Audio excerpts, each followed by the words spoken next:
Getting ready for bed at a regular time is one of the most important habits you can learn. Who you gonna call? Ghostbusters! Jason was my son, and today is his birthday. Oh, Lori, scared another one away. What's your favorite scary movie? Sorry, Jack. Chucky's back. We are counselors at Hackett's Quarry Summer Camp. There is a swarm of bears. You're gonna need a bigger boat. I'm your boyfriend now, Nancy.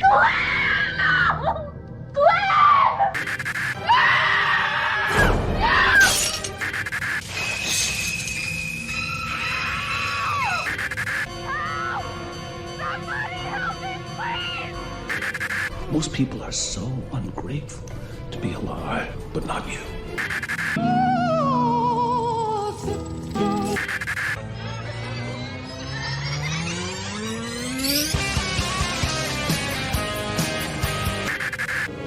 It's showtime.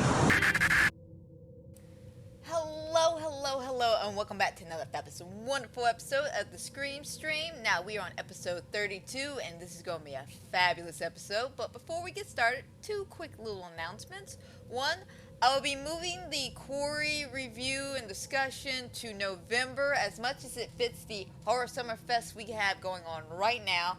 I feel like it would fit just a little bit better in November, because during November, as y'all remember last year when I was doing my podcast, I picked movies and games that were my favorite because November is my birthday.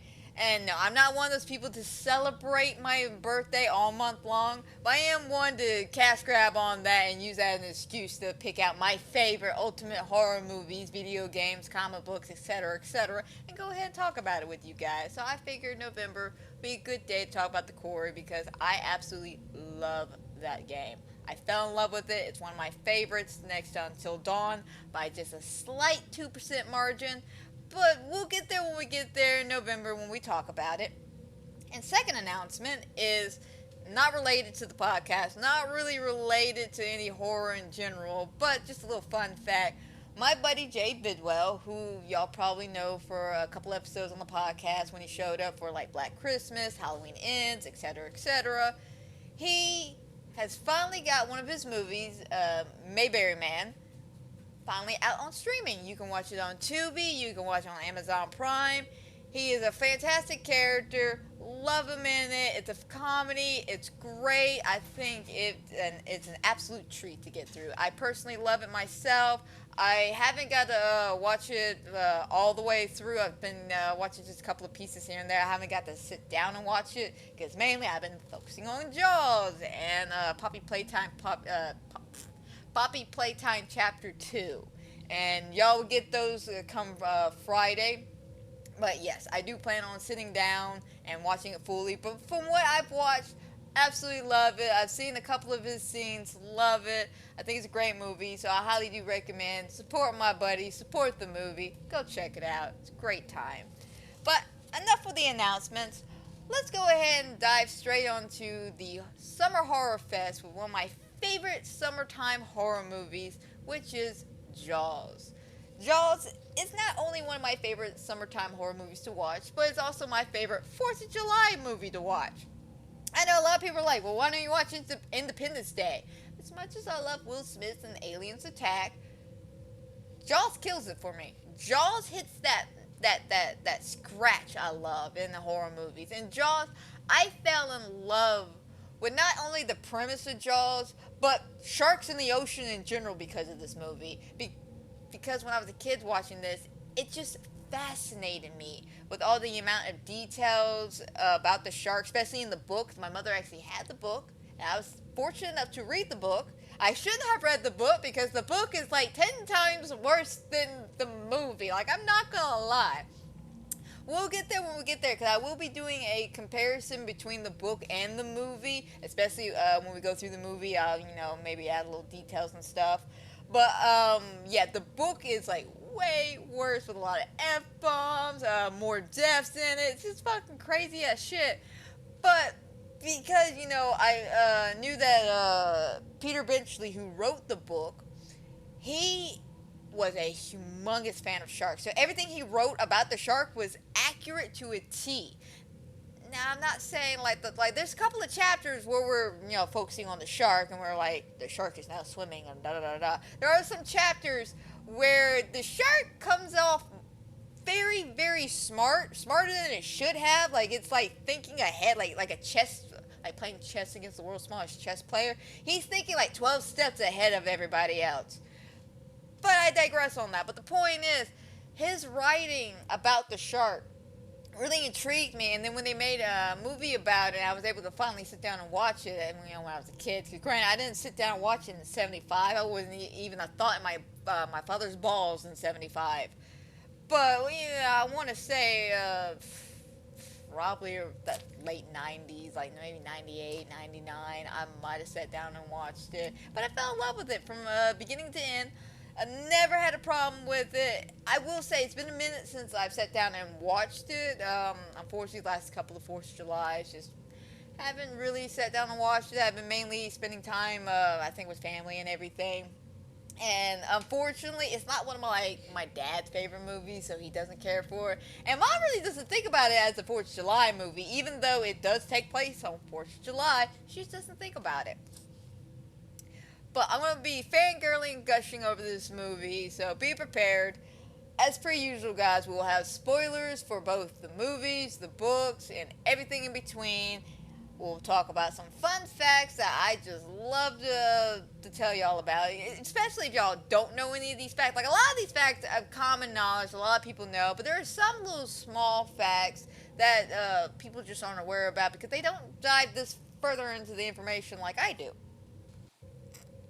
But Jaws was originally written in 1975, and the book was written in 1974. The movie came out in 1975.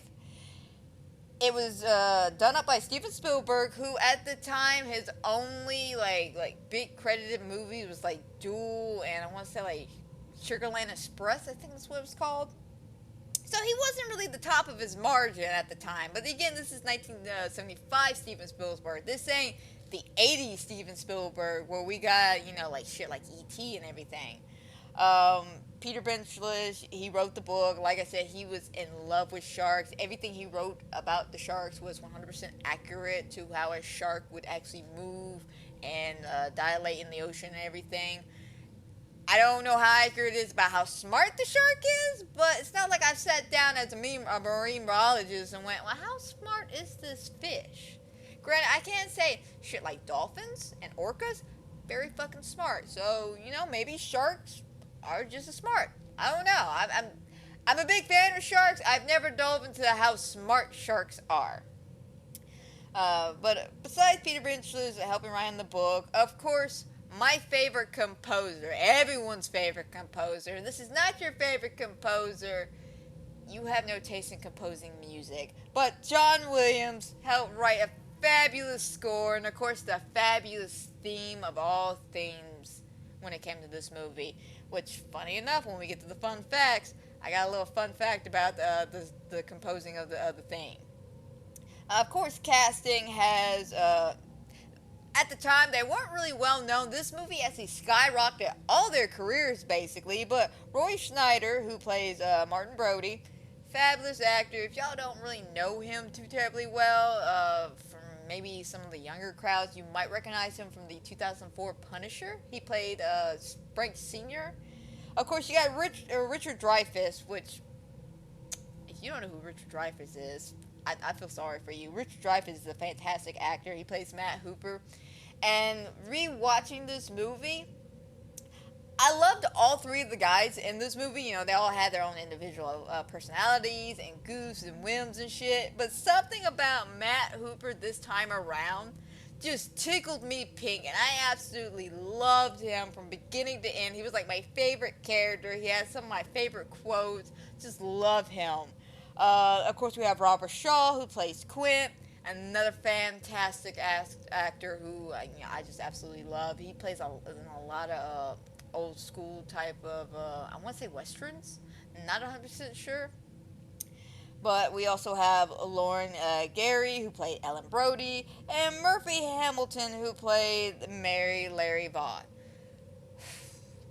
Not that many people, but a lot of names. Like, seriously. A lot of fucking names there. But the point is, it's a very small cast. Of course, you know, we have a lot of the extras, the kids and all that. They're all fine actors, especially the kid actor, you know, the kid who plays like Michael and even Sean. But I didn't really find a lot of information out about them. Even though I want to say Sean does make an appearance. At least the original kid who plays Sean makes an appearance in one of the sequels. I could be wrong. I know Dennis Quaid comes back in Jaws 3D. Which, I'm going to be honest, guys. I'm going to be honest. Little side note real quick. When it comes to Jaws 3D, I personally have a little bitty soft spot for that movie. Mainly because it was one of the first Jaws movies I sat down and watched, like, proper sequels. Like, for some reason, when I would watch it on, like, the movie channel or something, it'll play Jaws, you know, the original one, and then they'll play the 3D one. And then the occasionally they'll throw in Revenge. And I rarely saw Jaws 2. Like, straight up, I rarely saw Jaws 2. So I watched Jaws, Jaws 3D, and Jaws Revenge more than I saw Jaws 2. Granted, Jaws 2 is way, I'm going to keep doing this infinite amount of time, way better than Jaws Revenge. Now, don't get me wrong, Michael Caine is very fun in that movie. That is the only highlight of that movie for me, is the fact that it's fucking Michael Caine in that movie. And apparently he had a ball. He had a ball in that movie. He had a blast. Don't ask me why, but he had a blast. But, yeah. I fell in love with this movie the moment I was introduced to this. And then, of course, you know, I had to watch all the movies. And when it came to Jaws 3D, yeah, I watched it on television, so I didn't get the full 3D effect that was supposed to happen. But it got me curious about, you know, a lot like, God, what's the name of that place? Ocean World and shit. Like, one of the biggest aspects is this in the third movie, you know, real quick, a little side note. In the third movie, you remember the whole aspect is they found a great white shark in the park, so they decided to keep it. So one of my fascinations was, why doesn't any aquarium actually have great white sharks? And for y'all who don't know why aquariums don't have great white sharks, it's the simple fact of they would not survive. It's not sustainable. They swim too much. Like, the average shark can literally, I think, go from one side of the Pacific Ocean to the other side in a matter of, like, weeks. Like, not maybe even less time. But, yeah, they gotta constantly swim, and those little bitty aquariums aren't built for them. So that's why we have no great white sharks in captivity. And I learned this because of Sharks, you know, Jaws 3D. I was about to say Shark 3D. What is this, Shark Night? Oh my god. No, Jaws 3D. I learned a lot of information about sharks, things I didn't know. And that's why I have a little bit of a soft spot. That and also Dennis Quaid's in it. I like Dennis Quaid. And I like the goofiness of the bad 3D effects. Because again, I saw it on television. So there's no, like, real effects going on. Like, the one scene that I will always have forever stuck in my memory of Jaws 3D is that scene near the end. When Dennis Quaid, the girl, and, like, everybody else in the underwater, like, captain viewpoint or whatever, and we see the shark coming to the glass, and everything's in slow motion, and people are like, oh my god, run, you know, pointing at that, and we just see the shark just slightly glistening to the left as it's coming towards the screen, and then it stops. No effect, like, it's not like the tail's not even moving, the jaws aren't even, no, it's just like a statue of just coming to this glass, stopping, and then the glass shatters, and then the shark attacks. That scene forever lives rent-free in my head because all I can picture is just this stupid-ass shark, frozen, just coming at me. But yeah, I love this franchise though. Absolutely adore this franchise. But we're going to go into the fun facts first, then do a book comparison. So, of course, it was the first summer blockbuster ever. I'm talking about ever in cinematic history. First summer blockbuster. It wasn't until Star Wars 2 years later that it finally was beaten. But yeah, first summer blockbuster. It was one of the world widest releases, being that at the time, remember, this was back in 1975, so a lot of movies only went to a handful of theaters in select towns, and then kept moving and moving until it went to some of the smaller towns, and then by like 6 months, it was out of theaters, and then like a year later, it came out on VHS and shit like that. But this movie actually had over 400 theaters show this movie because it was so well loved and beloved that everybody just wanted to get their hands on. Like, fucking merchandise was selling like hotcakes. Disappointing factor though is that Steven Spielberg was not nominated at all for any awards working on this movie. I think even the cast and crew was shocked about that because Steven Spielberg put his heart, soul, and half his sanity to do this movie. This movie is also something he personally fell in love with. He grabbed the book, I want to say after he saw like a snippet on it on a magazine, so he read it, and he loved majority of the book. I'm not gonna lie, he liked the last 150 pages, which of course is Quentin, Brody, and Hooper on the boat going after the shark. He didn't really care for a lot of the subplot shit, such as Ellen's affair and the mayor's dirty deeds and shit, which when we get to the book information, I'll dive more into that. But yeah, he's not a big fan of that, but he liked the basic premise of the book, so that's why he rewrote some of the stuff and changed a lot of shit, because first of all, he thought all the characters, not some of the characters, not one or two of the characters, no, he hated all the characters. He was like, they're all terrible, unlikable. I was rooting for the shark the entire time when reading this. And I can agree. I've read the book. Horrible motherfuckers. All of them. None of them have redeeming qualities whatsoever. Well, you know what? Take that back. Quentin's got some redeeming qualities. But this movie, once it started filming, there really wasn't a script. So there was no script. They kept, I think, changing actors because they hired one guy and then he couldn't be part of it. So they ended up hiring another guy, but then he turned it down, but then came back. So there was a lot of confusion of no script, no casting, and on top of that, the fucking shark. There was no shark, and I'll explain that in a minute. But yeah, the movie was over schedule because it was supposed to originally take up to 59 days. It took them 159 days to do this movie. They were over budget because the damn shark, that damn fucking shark. First of all, I give 100% kudos to the people who created these sharks. There's 3 sharks used in this movie, 3 of them. All 3 sharks were not properly tested at all when it came to filming of this movie. And what I mean by that is they made the sharks, put them in freshwater areas like pools and shit. They worked out fine.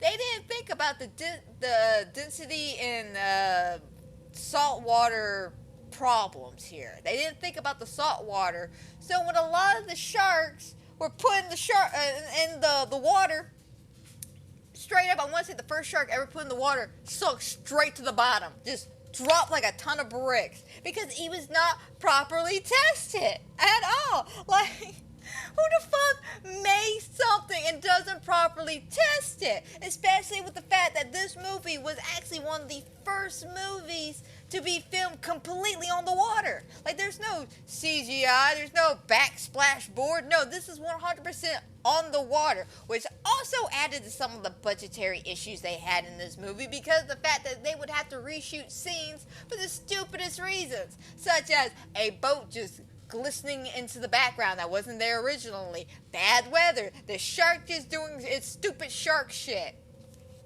Like, straight up, they had so many problems on this movie. It actually made Robert Shaw disliked the fucking town that they were filming in. Like, he straight up, there was an interview I watched where he was just like, yeah, I don't like this town. A lot of idiots, a lot of inbreeding going on. And people could not believe he said that on television. I couldn't believe he said that. I was like, that is a nasty fucking attitude to have, man. But I can understand it. I mean, they were told, oh, it's only a 59-day shoot. It became 159. I would be a little tired too. But a little fun fact about our little shark buddies. They were named Bruce. And for y'all who don't know who Bruce is the name of Steven Spielberg's lawyer, who was already chomping down his neck about how he's never going to have work in Hollywood ever again because of all the kerfuffle and chaos going on in this movie. This movie originally took $12 million to make, $12 million, but it grossed over $470.7 million all through the lifetime when it was in theaters. And that's a lot from 1975. Like, imagine the fluctuation of shit. I'm not doing the math here, but y'all do the math. That's a lot of fucking money to be made back in 1975. Now, I will say, unfortunately, because this movie exists, it put a bad reputation on the great whites themselves. Not sharks, just the great whites. Because for some reason, people took the movie to heart and really thought great whites were these vicious, terrible, awful, like man-hunting creatures. There was actually competitions in sports just to go hunt for great white sharks at this point. So great white sharks actually started dwindling in population because of this movie. I don't think that was originally Peter's idea, or even Steven Spielberg's idea of, you know, how this was going to turn out in the end, because of the fact that, you know, a lot of innocent sharks got hurt and killed. And funny enough, great whites are some of the nicest sharks. Like, out of all the sharks, they're one of the nicest. Like, the worst they'll do, and it's not necessarily the shark's fault. And I say not necessarily because the shark's just doing what it's supposed to do. It's hungry, it wants something, they see something that looks like a seal just splashing around on the surface. Of course they're gonna go take a nibble. Sorry, I don't know who you are, but of course they're gonna take a nibble. So typically when a shark goes for an attack, it goes up and bites you a little bit just to get a taste to see, hey, is this edible or not? But unfortunately, because, you know, most sharks are pretty fucking big compared to humans, when they take a little nibble, they're taking off legs, arms, half a torso, shit like that. They don't mean to kill, it's just an accident. But yeah, because of this movie, so many good great white sharks got attacked and killed. But you know what's really sad though? Technically, there's a shark that's just like the shark in this movie. Not a great white, though. I want to say it's, oh God, what is the shark? It could be a tiger shark. I'm not sure. It's a shark that can be both in saltwater and freshwater. And it's one of the actual most vicious sharks in the world. Like, it purposely hunts humans. Like, people have died in rivers and shit because of these type of sharks. I want to say it's a tiger shark or a bull shark. One of the two. I'm not 100% sure. We can always Google it later. But yes, there's an actual shark that does take the sport of hunting humans serious. And it ain't the great white. Steven, you picked the wrong shark to make a movie about. Some more little fun facts is, like I said, a little thing about the theming is Steven worked with John Williams before in the movie, I think it's Sugarland Express. It was either that or Duel. He worked with him in one of the two movies. So, of course, he called him back and was like, hey, man, come work with me on this movie. So when John wrote the infamous, you know, Donna, he was so proud of it. Everybody loved it. He took it to Steven, was like, Steven, what do you think of this? Steven laughed. Steven was like, oh, that's great, man, that's great. No, seriously, where's the real music? Like, straight up. He thought John was fucking with him. And John's like, no, seriously, this is going to work. And John had to convince him to keep the theming, and thank God he did, because that theming makes this fucking movie. That theming lives rent-free forever, not only in my head, but at least 7 of my friends' heads, because that theme is everywhere. Any kind of shark attack, shark theme week, it's there. Like, hey, I'm even on the ocean and I will be just humming that to myself. Everybody else is freaking out, like, why are you doing that? I'm just like, I'm waiting for Jaws to show up. Dun-na, dun-na. Dun, dun, dun, dun, dun, dun, dun, dun, bum, bum, bum, bum, bum. Like, I love that shit. Dude, I love it. But it's funny that Steven didn't like it at first. And it kind of grew on him after a while. Another little fun fact is the girl who plays Chrissy, who is Susan Backney, she was not actually an actress at all. She was a stunt woman. And of course, if everyone's seen the opening of the movie, you all know what I'm talking about. But she was being pulled back and forth between fucking ropes and tethers and shit to give the effect of the shark attacking. So they needed someone who can handle that type of thing. So they picked her, which I thought was a very good choice, because here's the kicker. When they originally did it, they didn't tell her about the initial tug that, started the whole chaos opening. So her initial reaction when she gets pulled and she's screaming, that's a real fucking reaction. Because she was not aware of that shit. And I love it. I love when directors do that shit to their actors. I don't mean do it in a mean way. Like, case in point, in Alien. They didn't tell them what the hell was going to happen to John Hurt's character during the dinner scene. So when that thing popped out of his chest, and everyone's like scared shitless, that's a real reaction. When fucking Leonardo DiCaprio, granted this was improv, but still, Leonardo DiCaprio smashed that glass in Django Unchained, and he's got blood, and he's touching all over that chick's face, that's a real reaction. I love shit like that, though. I love real reactions like that.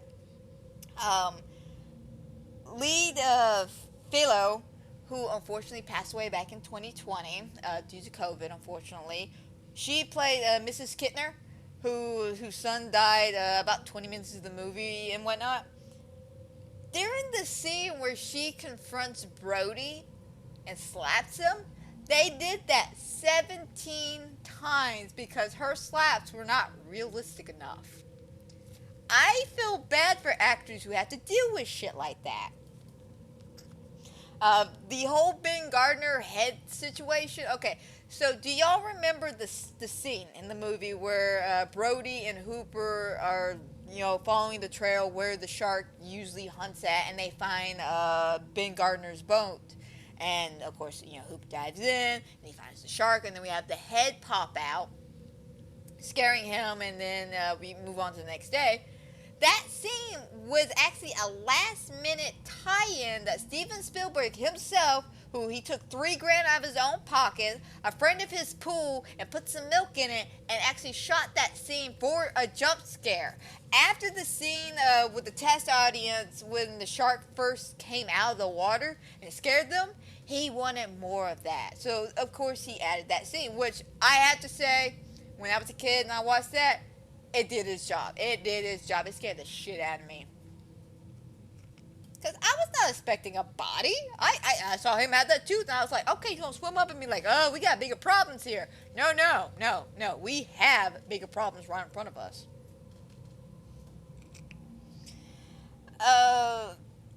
Here's something else I found very, very funny. So George Lucas stopped by the studio one day while they were filming.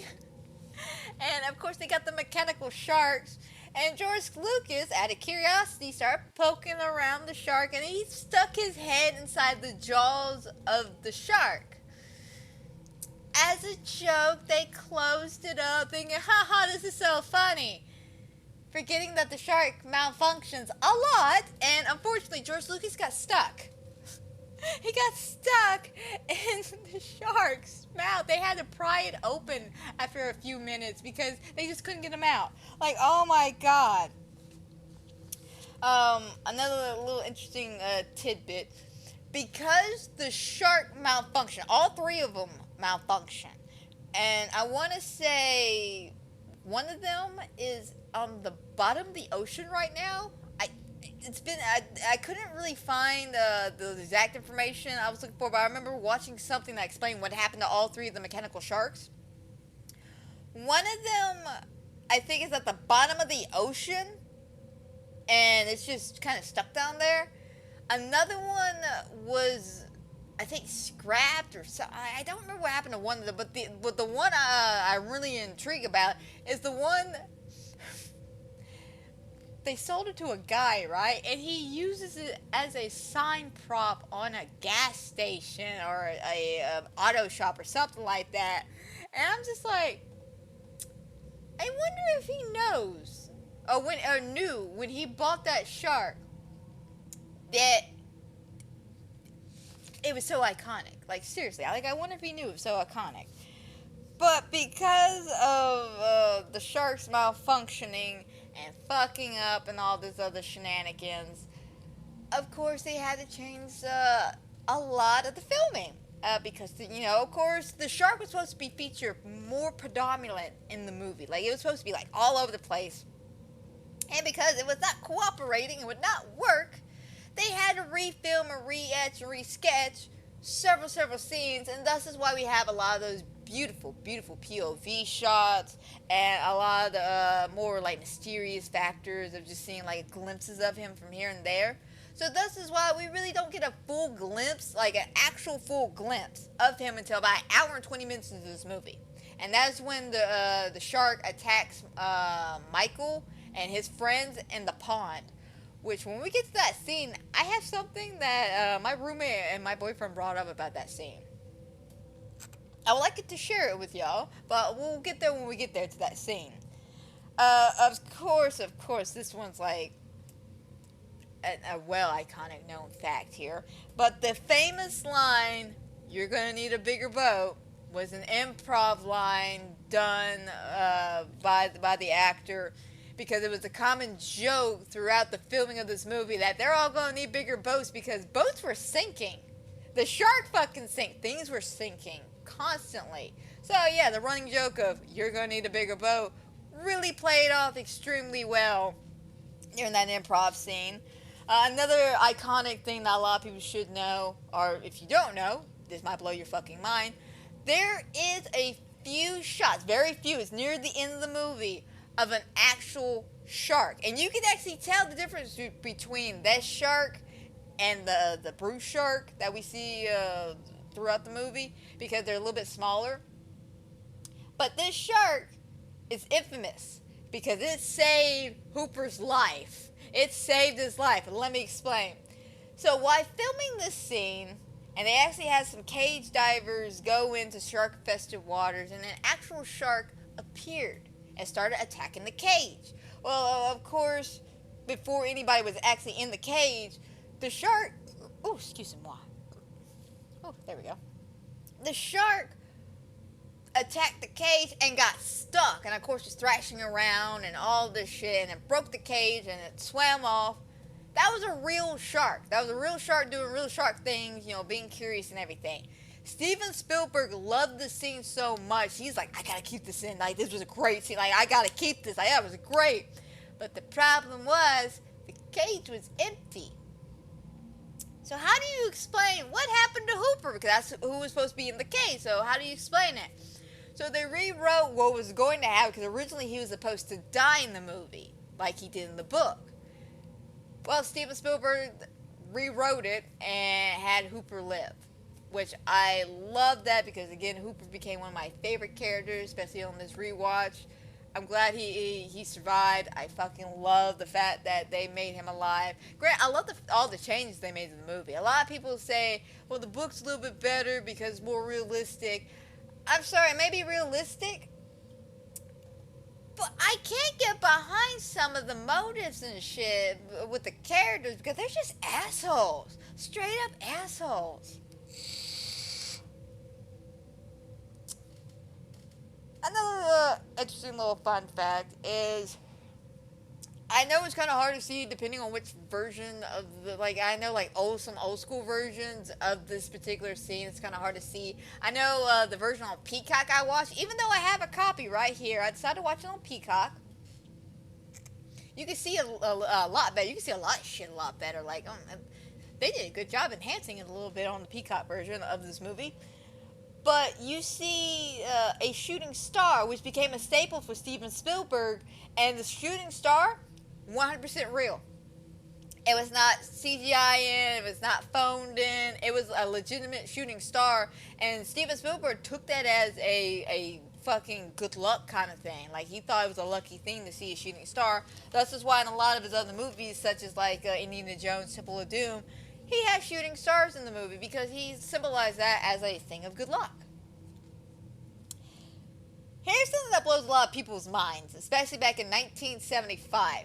How the fuck was this movie rated PG-13 and not rated R? Because we watch kids get killed, we watch other people get killed, we watch a man's severed leg fall at one point. So how does it become a PG-13 movie? Well, going back through, I realized there's not that much cussing in it, for one. Second of all, there's not that much blood. Like, you would think there's a lot of blood, and there's a good amount of blood, don't get me wrong, especially when the shark attacks, but a lot of it is blood in the water. There ain't no blood, like, splatters all over the, like, y'all remember in Jaws 4 in the opening when the son gets his arm bitten off, and there's blood just splattering everywhere? There's none of that shit. This is like Halloween.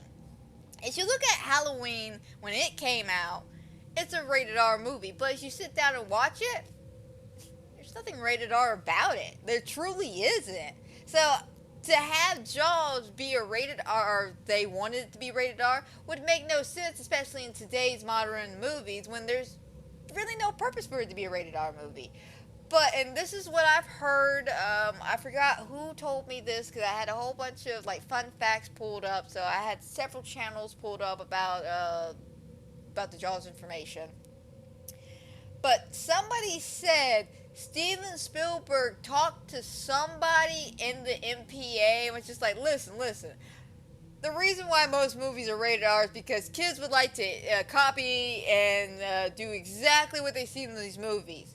I don't think kids are going to be jumping in the ocean and biting people.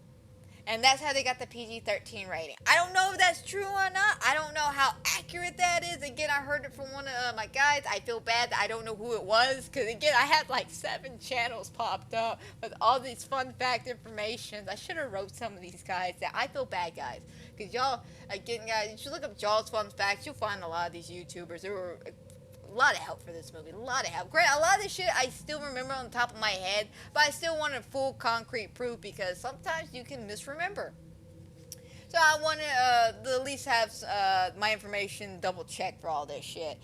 But again, I want to say probably one of the reasons why it was PG-13 compared to a rated R is because there's not that, the blood's not that predominant. Yes, we see a severed leg, but it's not like we see it mangled and like flesh kind of just hanging around. We just see like a prosthetic leg, which in continuity error makes no sense because the leg that it belonged to, the dude had no shoes on, but yet when the leg fell into the water, it had a shoe on. So I don't get it, but yeah, there was a shoe. And also, of course, Steven Spielberg, to help kind of mandate some of the issues with it being rated R, he cut some scenes, or trimmed down. I shouldn't say cut scenes, but he should trim down some scenes. And I'm a little disappointed. I've looked into the deleted scenes and some of the shots, and oh my god, there's a shot I wish I would have saved it to pull it up for you guys. But it's a black and white photo of the Bruce coming out of the water, like I'm talking about like jaw wide open, and you see of course the prosthetic dummy of Alex Kittner's little raft and everything sitting right there, but you see like the shark coming up like it's about to smack down on him and shit, about to eat his ass. And another scene that kind of got trimmed down and cut, and I'm a little disappointed about this as well, is when Michael and them are in the pond, they get attacked. the dude who's in the boat, comes rolling up, just ahoy, boys! Hey guys, why don't you get off? Because we gotta get out of the pond.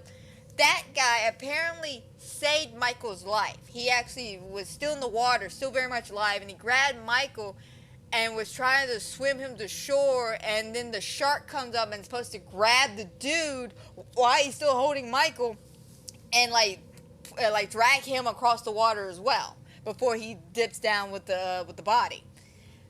I think, frankly, I can understand why Steven Spielberg cut it, but I think, frankly, that would have added like a more terrifying factor if he would have kept that scene in the movie. I'm not even gonna lie. Like, if I actually saw a dude holding a kid being dragged underneath the water by a fucking shark, that would have made me piss my pants as a kid. Granted, I still kind of pissed my pants as a kid watching that movie because, it's a shark movie. It was a great shark movie. Of course, though, like I said, when it came to the PG-13 rating, there's no definitive answer on why. It's all just speculations. I couldn't tell you, to be honest. I wish I could. I really wish I could. If I could get my hands on Steven Spielberg's phone number, that would be one of the first questions I would ask him. Just, how the fuck did you get this movie PG-13? What witchcraft did you use, my dude? What did you use? So, another little fun fact is the real orca, the ship that's used at the ending of the movie, is a sad tragedy that happened to this boat. Shame on you, Universal Studios. That's all I'm going to say. They sold the boat to a guy, another fisherman, who then they bought it back once the movie picked up in popularity. Because nobody thought this movie was going to do good. Everybody told Steven Spielberg, you would never work in this town again because this was god-awful. Like, you went over budget, you went over schedule, you pissed off your entire cast, you're never going to work in this town again. And then, it was a hit. It was a summer blockbuster. Suddenly, Steven Spielberg's phone won't stop ringing. So, they called the guy back to get the boat back. And I think they gave the Universal Studios to put in their Jaws tramp tour. And it sat there for many, many years. Till eventually some jackass at Universal Studios was just like, it's kind of old and decrepit. Get rid of it. And by get rid of it, I mean he destroyed it. Like, I'm talking about they pulled it apart wood piece by wood piece and just destroyed it. Steven Spielberg was quite upset about that. And I don't blame him. I'm like, that's fucking movie history right there. That's movie fucking history. And you destroyed it because it didn't look right. Why didn't you just take it out of the fucking water and like repurpose it or something? Like, you had the tools, man. You could have rebuilt him. And then, of course, like I said, the mechanicalness of the shark never worked right with the salt water. I don't know why nobody ever decided to check to see if it would work in salt water, especially with the fact that they were filming in the ocean. Yeah, granted, I get where they were coming from. They were just thinking, okay, if it can swim in this water, it should be fine. But they weren't thinking about the full picture of what kind of chemicals are in the salt water and how it can affect machinery. And I feel bad at the fact that they didn't put that through. I'm pretty sure they probably would have done a little bit more research and studying about the fucking mechanics of the shark and about how it reacts to salt water. They probably wouldn't have such as much trouble, but I don't think we'll have as much of a good film because, again, I feel like if they would have showed too much of the shark, it would have got rid of a lot of that mysterious factor. Because that's something that bothers me in a lot of shark movies. It's the fact that they show it off way too fucking much, especially for a bad-looking shark. Like, think about it. When was the last time you saw an actual good shark movie that wasn't related to the Jaws franchise at all? Like, an actual good-looking shark. Okay, let me phrase that. A good-looking shark. Not just a shark movie, because they ain't that many. They really ain't that many. I want to say there was, I don't know, Meg, maybe? My problem with that movie is the fact that they wait till the last fucking minute to say, oh, it's a PG-13 movie because we're going to do the whole Jaws thing. when it makes no sense because there's no blood in it at all. There's no blood. How can you have a shark movie with no blood? Granted, I like the premise of Meg because I like megalodons. I know megalodons do not exist in the real world. As much as I dream and hope one day that a real one will pop up and start devouring people left and right, because that would just be funny ass timing and some funny ass shit. Just the conspiracy people just like, see, I told you, those things were real. The trench hid it for so long. But the point is, there was no blood in that movie.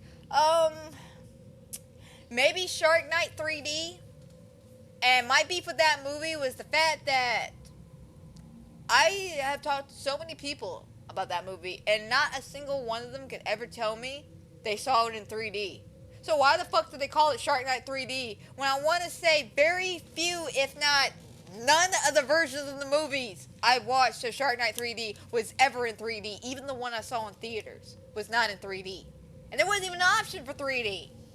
Like, I remember that specifically because the theater I like to go to that's about a 40-minute drive from us. No choice. They had 3D screens. I've seen it. I've used their 3D screens. I watched Guardians of the Galaxy in 3D there. But you're telling me why make it 3D? That's my beef, man. But I like the premise of that movie, the fact that this was all like freshwater swamp waters, and there was something about the guy wanting to get back at the girl or something. I don't really remember. It's been a minute since I sat down and watched that movie. I just remember being disappointed because it wasn't in 3D, and the fact that some of the sharks looked goofy because of the CGI. And let's not even talk about some of the sci-fi original shark movies. Granted, I thought of Ghost Shark right there. You ever seen that shitty ass movie? Yeah, granted, you'll die laughing because I mean, there was a scene. Okay. So a basic premise of this movie is that this ghost shark can spawn in any form of body of water. And when I mean any form of body of water, I don't just mean a swimming pool. I mean a bathtub. A cup of water inside of you. I'm not joking. I remember a scene in particular, and this is the reason why I watched this movie. This guy, he's laughing. He's like, what do you mean this shark could appear anyway? Could it appear in this glass of water? And he takes a swig, and then he's just like, and then the shark just comes out of his mouth. And they're like, oh my God, it was in the cup of water. I'm just like, what the fuck am I watching here? Then we got Sand Shark. God damn, the Reef. There was another great white shark movie I watched, and it was called Great White, and I was so excited. I'm like, okay, this shark looks pretty decent. This shark looks good. This shark looks terrible. No, it looked good for all of 3 milliseconds before it came into frame. Of course, you got, God damn, there's just too many damn shark movies that are just bad CGI. The point is, there's not been a good shark movie with good practical shark effects and a goddamn too long of a good fucking minute here. And don't get me wrong, some like the Reef. The Reef, the shark wasn't that great in it. The storyline was alright. I enjoyed it. I thought it was alright. And that's my problem with a lot of the shark movies, is that the story's alright, the characters are alright. I'm just disappointed in how the shark looks. It's not scary. It's not cool. It's lame. And it looks bad.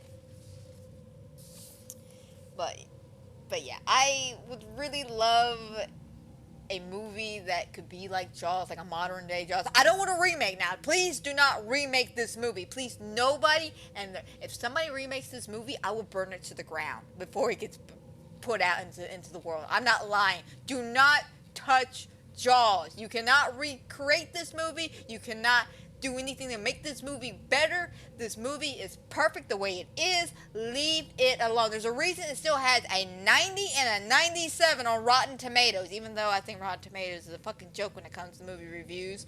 But there's a reason this movie is still well beloved 40 some odd years later. It's because this movie is just divine in its own right. It's just the perfect movie. Is it the greatest perfect movie? No, it ain't the greatest perfect movie. But to me, it is a perfect movie, especially for 1975. And for all the malfunctions they had on set and how they filmed it, I think it can turn out pretty damn well, and I love it, and please do not touch it. But I would like a movie to attempt to make a shark movie the way Jaws was originally supposed to be, with a mechanical shark, prosthetics, practical effects. No more CGI sharks. And for God's sakes, leave the great white alone. Please make it like a bull shark or a tiger shark. The shark that likes to hunt humans, make it that. Make it that. And you can have an entire movie based on that. And you can, hell, if you want to, add a little creature feature to it. Make it a large bull shark or a large tiger shark. You know, the way they did in Jaws, because they said that the shark was supposed to be about 25 foot, which is abnormally large for a shark around that time. But that's enough of the fun facts, so let's quickly dive into the book comparisons to the movie before we dive straight into this movie. Okay, so one of the key aspects of this movie is a lot of the subplots are taken away. And by subplots, I mean we have Ellen. There's like 50, 60 pages dedicated to Ellen, who in the movie is shown off to be a loving, devoted wife. They never really fights with Martin or anything. You know, she's there, she supports him. In the book, she hates him. They're constantly fighting. She regrets marrying him. She wonders what her life would be like, you know, she didn't marry him, because she used to be this fun, free, happy-go-lucky chick, and now she's just miserable. So she decides to have an affair with Hooper, because Hooper's brother and her used to date back in the day. So she thought, maybe I can recatch some of that energy if I start fucking Hooper. Which makes Hooper a terrible person. And I'm going to say what they did to Hooper, I don't know what his deal is with Ivy League people, but he made Hooper a complete fucking jackass. Like, the dude's stuck up. He's written as being very tall and handsome, but the man's stuck up. He takes his Ivy League credit bullshit too far. Like, he thinks if you didn't go to an Ivy League school, you're beneath him. But yet this is the same man having an illicit affair with a married woman. But oh no, because I didn't go to Harvard, I'm beneath him? Fuck him. Fuck him. I'm gonna be honest, Brody ain't even better. He's still the same dim-witted motherfucker we see in the movies, but the difference is he's an asshole in the book. He's straight up an asshole. Like, at one point he tries to kill Hooper with his bare hands and strangle him. Granted, this is after he found out about the affair, so I don't blame him. But throughout, like, he's very argumentative.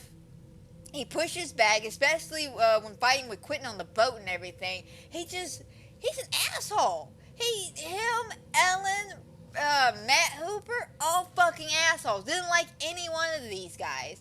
Quentin is written a little bit more quieter, not as like pizzazz as he was portrayed in the movie.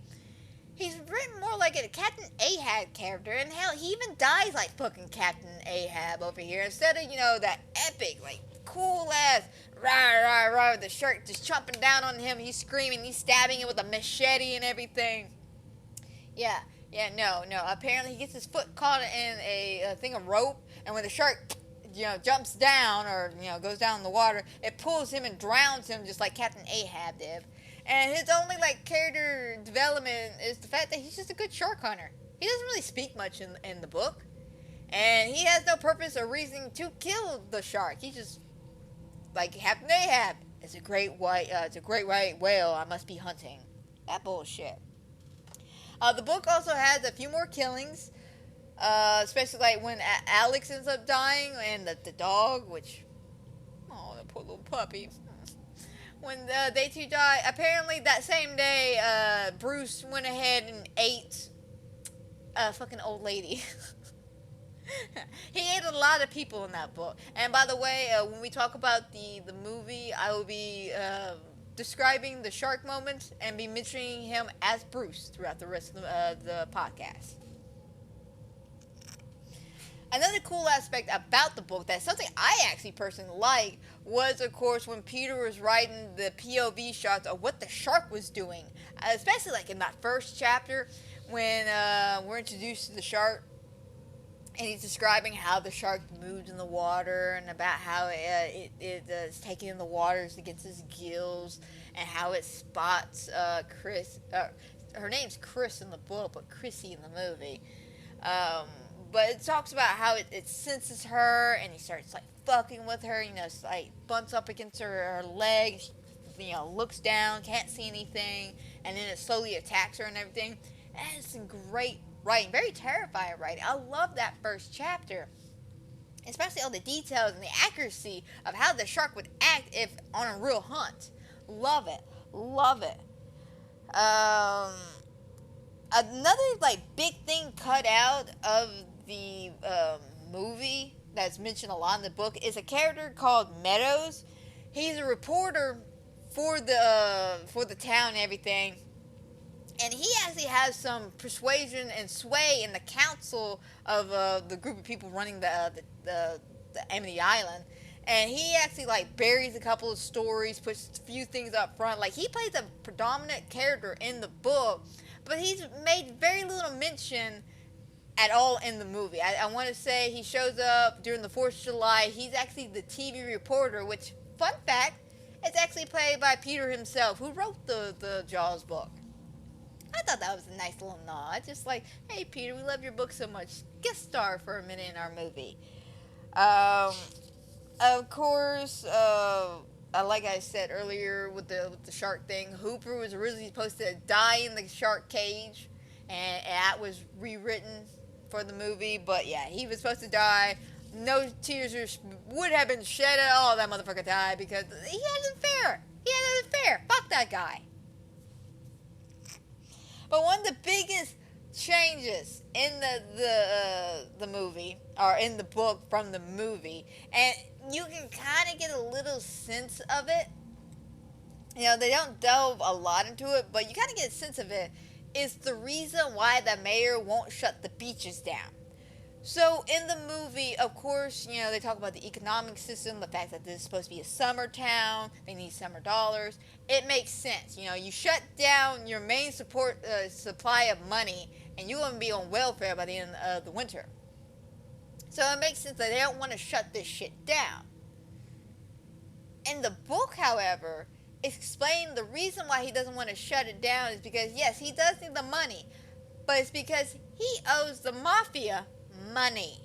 The mafia actually has dealings in real estate on the island and actually helped put money into the island, so he owes them money.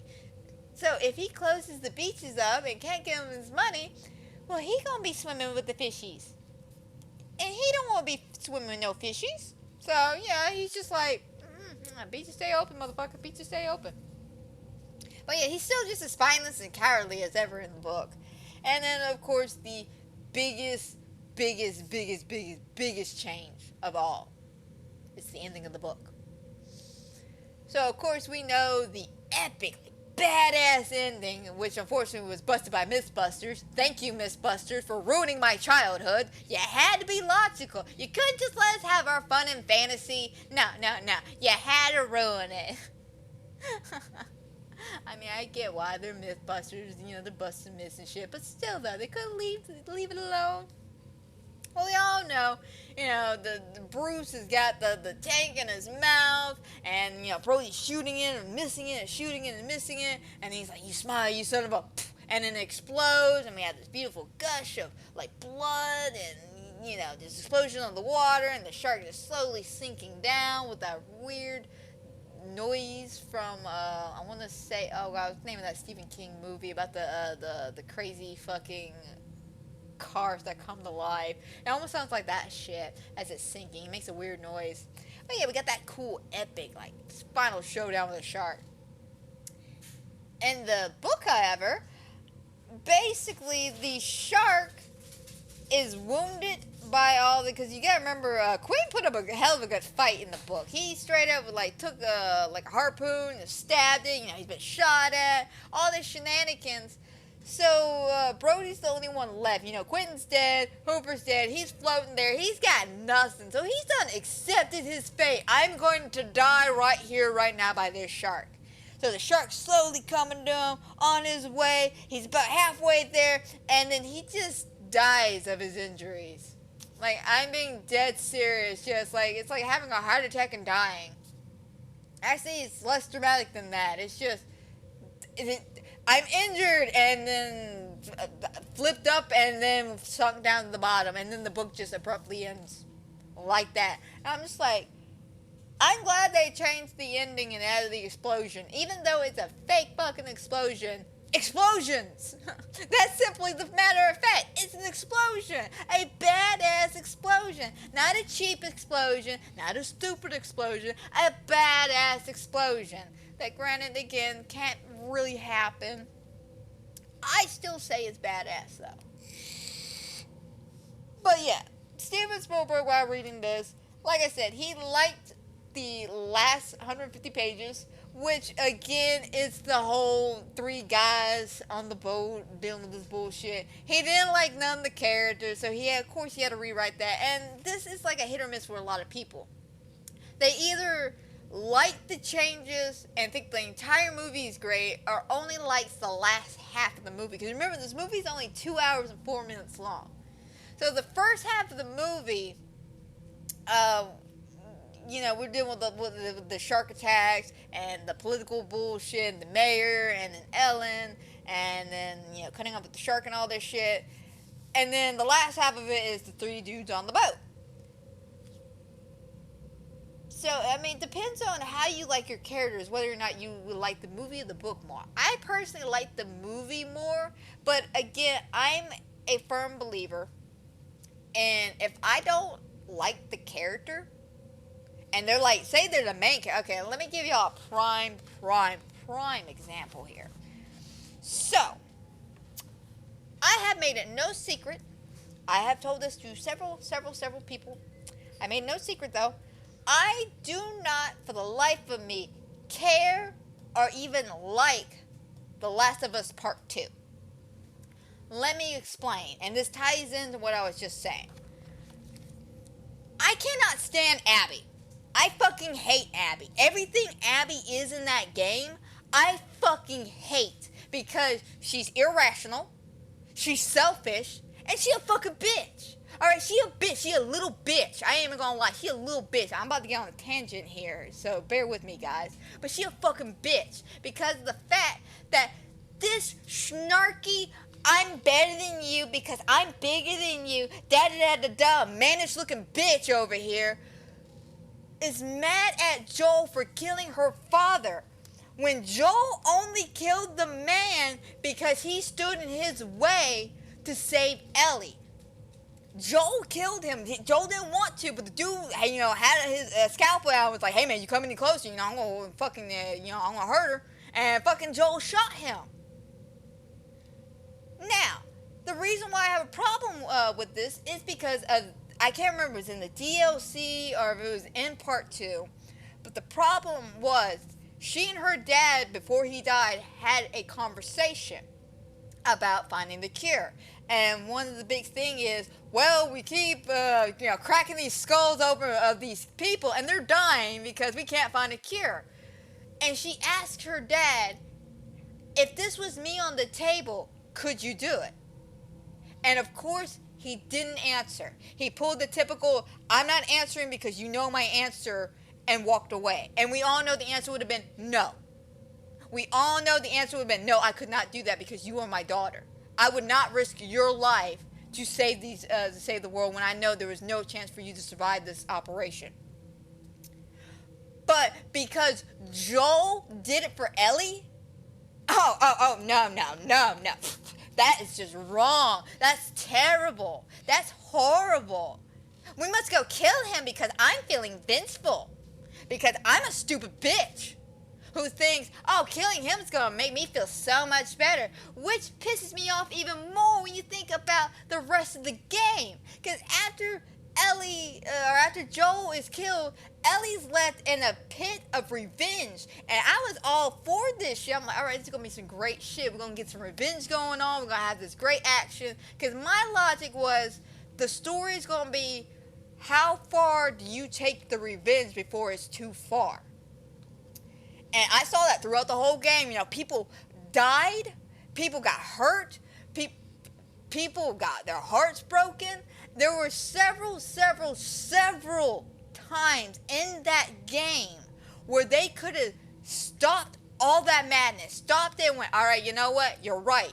You know, the revenge is pointless. Let's not do this. And then could have flipped it around that Abby at this point is so scared that Ellie might come back for her. Instead of looking over the shoulder for the rest of her life, she goes and tries to kill Ellie, and thus we have the whole fight to the death. But the fact of the matter is, we spent all this time going, we got her, we don't, we got her, we don't. People dying could have stopped this at any point. But what, 20, 30 people died? We get to the ending of the game when they are finally having their showdown. Abby versus Ellie over here. Abby and Ellie just going fist to fist over here. It's all about to go down. And you're telling me, after all this shit, after everything, after Ellie has left her commune, has left her girlfriend because her girlfriend wants no part of her revenge plot, has given up on everything, you're telling me a fucking vision of Joel stopped her from killing her and went, you know what? I'm done with this. Goodbye, and walks away? Nah, bitch. Finish the job. You could have stopped 20 dead people ago. You could have stopped 30 dead people ago. But no. Your lust for revenge took you to the point that now I'm in an unsatisfying conclusion in this game. Because frankly, you know what would have been a bigger fucking impact for that game? If one of them would have died. And I say it because of this. If Abby was to die and Ellie actually did it, okay, so she got her revenge. She got her revenge against Joel. But for what? She lost her fingers. She can't play guitar anymore. She has lost her girlfriend and the kid. She's lost her commune and her way in life. That could have led up to a better game of her finding herself again without Joel and without all these support systems she built in the second game. Or vice versa. We could have had Ellie die, Abby be part 3, and Abby lives with the guilt of what she did, of killing Ellie, and have that whole thing that I was just bitching about her realizing that Joel did what he did to save Ellie because that was his surrogate daughter. That could have been some guilt, and she could have done this whole redemption arc thing in the third game where she had to protect a kid that was about to go on a similar operation or something. They could have done so much. But you ruined it with the fucking ending. You ruined it with a bad, stupid-ass character that I had to play in the game, by the way. I had to play as Abby. And the fact that you want me to do multiple playthroughs to do, get the trophies and shit, and I know in the fact that Abby's just gonna get away scot-free, because that's something that pissed me off. She killed the main character of the first game, the guy we have fallen in love with, the guy that we worship for being this amazing man who went through hell and high water for all this shit, just to get killed off by her and nothing happened to her? Nothing. Seriously, what happened to her? She ended up fine and happy. And I'm sorry. I don't want to see her happy. I do love the occasional bad guy winning ending, like in Skeleton Key. That's a good ending. But there was nothing about Abby I liked. There was nothing I cared about Abby. And now you want me to replay it and play her character again? You want me to sit there and enjoy this story that I know I'm not going to like? No, I'm not going to play it again. And yes, I did sell my copy of it because I don't want that piece of shit in my collection. Sorry, not sorry. I said it, and I don't care if I piss people off about that. I do not like The Last of Us Part 2. Now, I love The Last of Us Part 1. I love that one. I don't care for Part 2, though. And that is the reason why I don't really care much for the book. Like, I like the book, but I will not sit there and read it multiple times because I do not care for these characters. They're assholes. There's not one likable quality about them. There's not one redeeming quality about them. They all fucking suck. And I'm with Steven Spielberg. I'm rooting for the shark to kill him at the end. And the fact that the shark dies so anticlimactic. There we go. I just don't care. I just don't care. I'd rather just sit down and watch the movie. The movie's more fun. I had more fun. And I spent 4 hours watching it too, even though it was a 2-hour movie. But I was pausing and rewatching a couple of scenes over and over again. But the point is, if they're not likable, if they're not doable, people in the audience are not going to sit down and watch the damn movie. Because again, why would we want to root for a character we don't like? And again, it's not like they're a bad guy or an evil villain that has some kind of redeeming qualities about them. They're just all unlikable.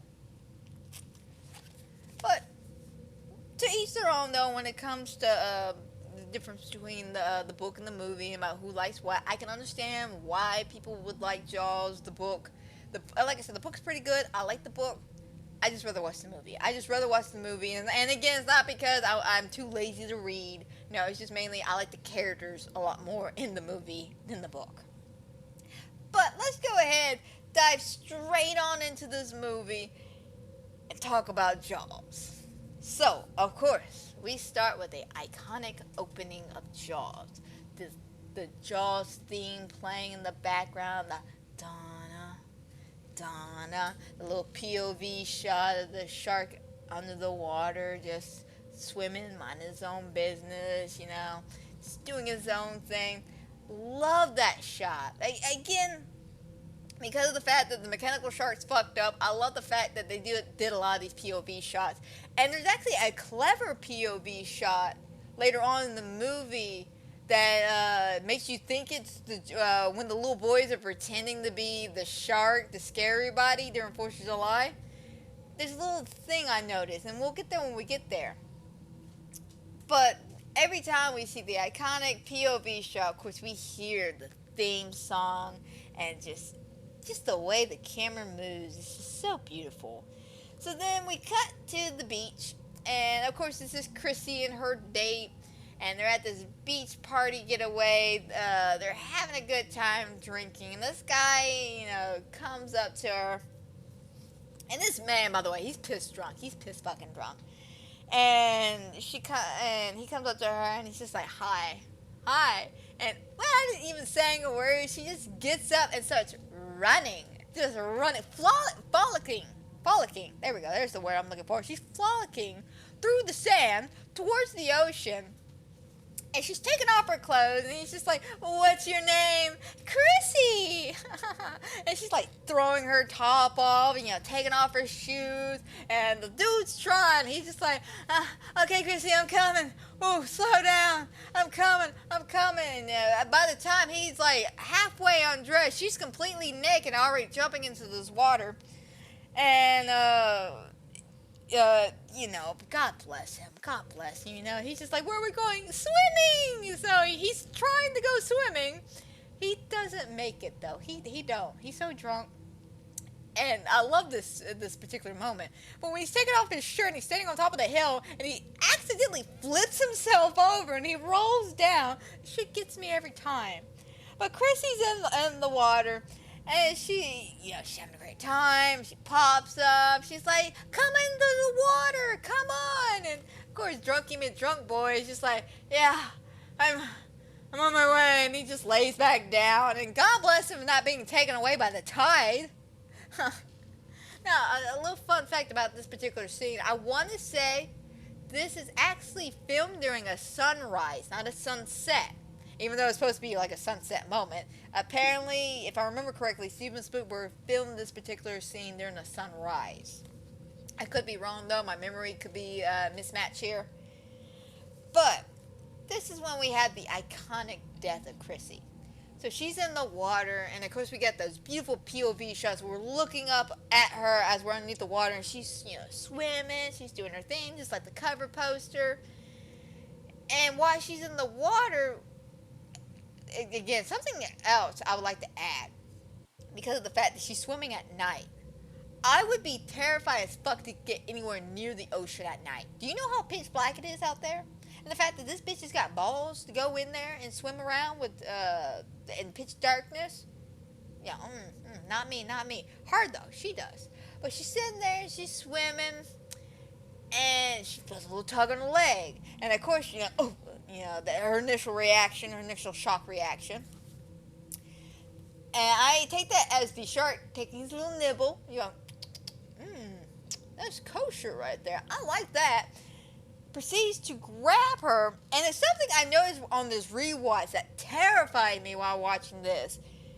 She is screaming, and I knew she was screaming. Oh God, oh God, oh God. But it's the fact that she is screaming, oh God, it hurts. Oh God, please help me, God. She's not screaming for help from like the guy passed out on the beach or anyone. She is asking God to save her. That's fear right there. That is pure fucking fear. That literally lines up next to a moment when a grown ass adult turns into a child and starts crying for their mother. And that has happened. That has happened when adults, when anything is afraid and they have a very good connection with their mother, they will cry for their mother. Because that is your instinct to want your mother to be there to protect you. So she is screaming for fucking God, and of course she's being thrashed around left and right. And I don't know exactly how the shark's supposed to have a hold of her, and he's just like shaking her around like it's a rag doll or something. But she eventually gets away from him, and she grabs the buoy. And of course, I'm assuming she has no legs from the way she's trying to bobble in the water. And of course she's screaming, oh God, please help! Oh God, please no! And then of course the music is just da da da da da, fucking swelling up like a motherfucker. And then, bloop, all goes quiet. She goes underneath the water. We're left with this unsettling feeling. Like I'm talking about like a pit in your stomach, unsettling feeling of something it's like we witnessed something we weren't supposed to witness. But she goes underneath the water. All goes quiet. No more John Williams music in the background. No screaming. We just pan over to the guy who is passed the fuck out on the beach, shirtless. He's got his shorts on. And all we hear is just the waves crashing. I love that opening. I love that fucking opening. I love it because it has so much build-up and suspense. It is phenomenal. This is why a lot of people talk about this opening. It's because of the fact that it is so well built up between the music, the POV shots, the isolation factor. Because remember, she's swimming alone because they ran away from the group. Again, I don't know why she couldn't just strip naked in front of everybody and go swimming over there, because there was a section of the beach right there by the water. No, she decides to run off and go flock through the sand real quick, then jump into the water. But the fact that she's isolated, alone in the middle, not even that far from the shore. You gotta think about it. She's only by the buoy, and most buoys are, what is it, like 25, 50, 75 feet from the shore, depending on where you at in the buoy and everything. They kind of let boats and shit know, hey, that you get close to land here, so you're about to hit bottom. But it's so fantastic because just the fact that we don't even get to see the shark. And let's throw out the fact that, it was because of mechanical malfunction. If the shark was to work properly, even still, this would be an amazing opening to see the shark, because we don't get to know what the shark looks like, who the shark is, what the shark is. We just know there's something in the water, and it got her. That's all we know. And fucking Bruce is over there satisfied as fuck after that nightly feeding. He feels great about life. Now, I will say, Bruce is very, very smart for a shark. And I may mention this about in the fun facts and everything. And I want to say Steven Spielberg actually took notes from that and made the shark the way he did. because there's several moments in this movie that I will point out when we get there about how smart their shark is. Case in point, this moment here. The shark sees her, nibbles, and then, does his whole little thrashing around thing. He's torturing her almost. He's fucking torturing her. Just biting off her legs and shit. God knows what the hell's happening underneath the water. That's my fear. I don't want to know. My imagination's doing the job for me. And I don't see no funny little shark with a top hat and a fucking, oh God, what are those little things called? The one-piece eyeglass thing that starts with an M, like monocles. I think that's what they're called. Yeah, I don't see a shark with a monocle, a top hat, just with a, like fucking Jabba shark. I don't see Jabba Shark down there. That's the best way I can describe it. I'm not picturing Jabba Shark just going, oh boy, food. No, I'm picturing an actual shark attack going underneath that water. So the fact that first scene leads a lot to the imagination really emphasizes how scary this opening is right there. Like, you even fall into the false sense of security because they're with a group of people. Yes, they isolate, but they're still people, and yet nobody heard her scream. Nobody witnessed this. Love it, though. So after that beautiful, beautiful fucking opening that I can make passionate love to, we're introduced to the Brody family. And, of course, they're goofy, they're loving, they're sweet. It's rather obvious they just moved in because Brody's complaining about, why is the sun coming in through the window this time? Because we bought the house in the winter, and now it's summer. So they're very goofy, very loving, and very passionate towards each other. Like, seriously, I love their relationship. It's a very realistic relationship. It's not like she's like perfect, it's not like the perfect relationship, but it's a realistic standard for a relationship that I absolutely love. And I'm glad they decided to make this, a happy couple and not a miserable couple. Because it really it makes me fear for Brody near the end of the movie. Like, you want this man to survive. He's got a wife and 2 kids. Granted, in the book he had 3. I don't know why they wrote one out, because we hardly see Sean as is. Like, Sean's adorable, don't get me wrong. Sean's adorable. We focus a lot on Michael. But, so Brody's sitting there, he's getting, and she's like, so where are the kids? They're in the backyard. The backyard. Well, we're in Amity, so it's called Yard. Because the way he says it, it's, you can definitely tell it sounds more, I guess, like Southern in a way. Even though he's from New York, they make a joke about him sound more New Yorkish by saying yard. Yeah. They're in the yard, not too far from the car. And he says that with a very, funny ass New York accent. But, as he's walking in, Michael comes in. Oh my God, I got bit by a vampire, Mom. Look, because he got cut on the swing sets or whatever. And of course, Brody goes all dad mode. I told you boys to stay off that swing set. It's very dangerous. I haven't fixed it yet. And he goes to answer a phone call. And I guess he's got 2 phones in his kitchen because he picks up one. He goes, hello? Hangs it up, grabs the other one. Hello? And then they start talking. And of course, there's someone telling him that they need him to come on down to the beach because the drunk kid from earlier in the movie has filed a missing person report on Chrissy. At this point, it's been a couple hours, and we haven't found her yet. So as Brody goes to leave, I find this moment really, really cute. It's a little side moment. It's a little, no one really cares. I personally like this moment. So as they're coming out, of course, Michael's running to go swimming because Michael's like, I want to go swimming. We see Sean on the swing set, and, Ellie's walking Brody out, and she's just like, Chief, now you be good now. I love you. Sits on the swing with Sean, and then looks at Brody and it's just like, hey, when you get back, I want my cup back. I got it. Okay, wait, bye to Daddy. So it really adds the dynamic that they're a happy family. They're a decent family. They're a loving family. They're not bickering. They had no point to argue. They're an established happy family, and I like that. You don't get a lot of happy families.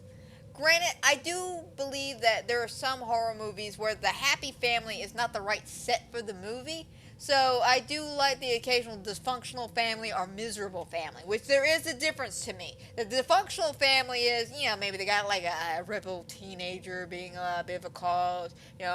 Maybe, mom's struggling over here because dad's left or he's died or some bullshit. That's dysfunctional.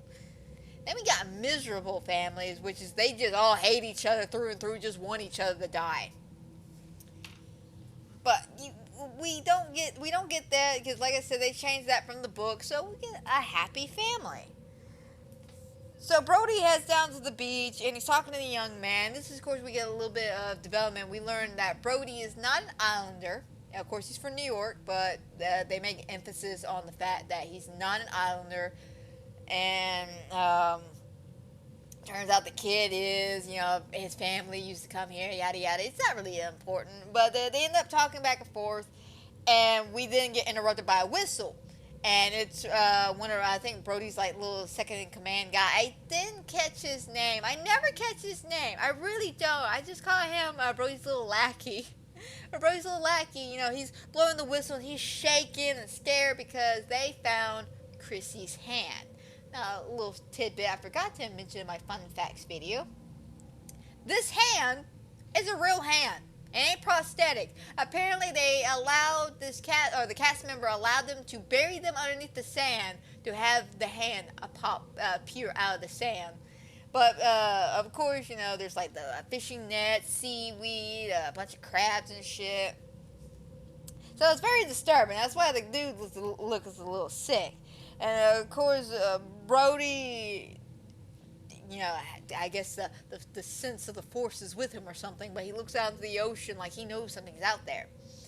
So we cut back to them at the office, and everyone, is just talking to him, getting the office ready, because apparently he's new to being police chief, new to this town. I think he's only been here for a couple of months now, not even a full year. So they're still chit-chatting about, don't leave old cases on my desk, only want new and pending. And he gets a phone call, and why he's listening to the phone call, the woman, his secretary, it's talking about this guy needs him to head down to town because the karate kids from the karate school are karate chopping his fucking fence. I laugh because later on, in a few minutes, we get to see the chop fence. But she's talking to him about that, and he's on the phone, typing out the autopsy thing, and the dude specifically tells him it was a shark attack. So he, oh, fuck. Hangs up the phone, gets up, looks at his little lackey and goes, hey man, where do you keep the beach closed signs? Oh, we don't have them because they've never closed the beach. Again, Amity being a summer town, needing summer dollars, the beach is where it's at. Why cut off the supplies when the demand is very high? So, of course, they never have beach closed signs. So, Brody heads into town to go get supplies for the beach closed sign. And while he's there, of course, we got, the 4th of July parade going on. They're practicing, people decorating, and then we see the guy come up and go, Brody, Officer Brody, what are you going to do about these kids? They're delinquents. They're destroying my property. And you look, and like the top of all the fences are just broken in half. Like those little rat bastards just broke this man's fence for no fucking reason. Besides, I'm practicing karate. Oh, I don't know why that shit makes me chuckle so hard, but it does. It fucking does. So he gets into the store, and of course he grabs supplies. And as he's checking out, you know, again, like I said, we're hearing casual conversation in the background with all the patrons and Amity Island, you know, talking about, you know, getting ready for the summer event. Like, literally, July is where it's at. Like, August is too late for these people. There's actually one guy bitching in the background going, you have nothing I ordered here. How am I supposed to survive until in August because of this shit? You never have anything I want. Or something like that.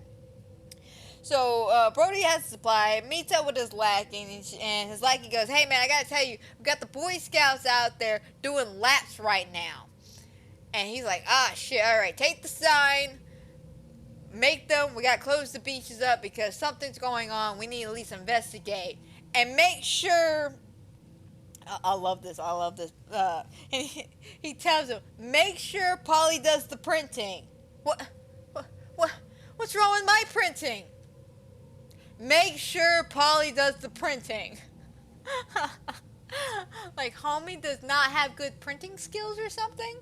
But as he's about to take off, we get introduced to the mayor, who comes down. He's trying to flag him down, but unfortunately, Martin's already done taking the fuck off, and he's driven off. So he meets up with the lackey, and he's just like, hey, well, you know, why you got all the supplies? He then explains to him there was a shark attack on the water, so we got to close the beaches down. And then we cut to Brody in front of the ferry, smoking a cigarette, watching the Boy Scouts do a little swim and everything. Now, I do have a bit of an issue with this scene because something Ellen says later on in the movie towards Hooper when Hooper comes over. She says that Brody is scared of the water. And he even makes mention of that near the end of the movie that he's scared of the water. But she makes a mention that says that in the ferry, he refuses to get out of the car at all. But for some reason, I guess, and I don't get it, because he had a car. He had the car, right? He had the car.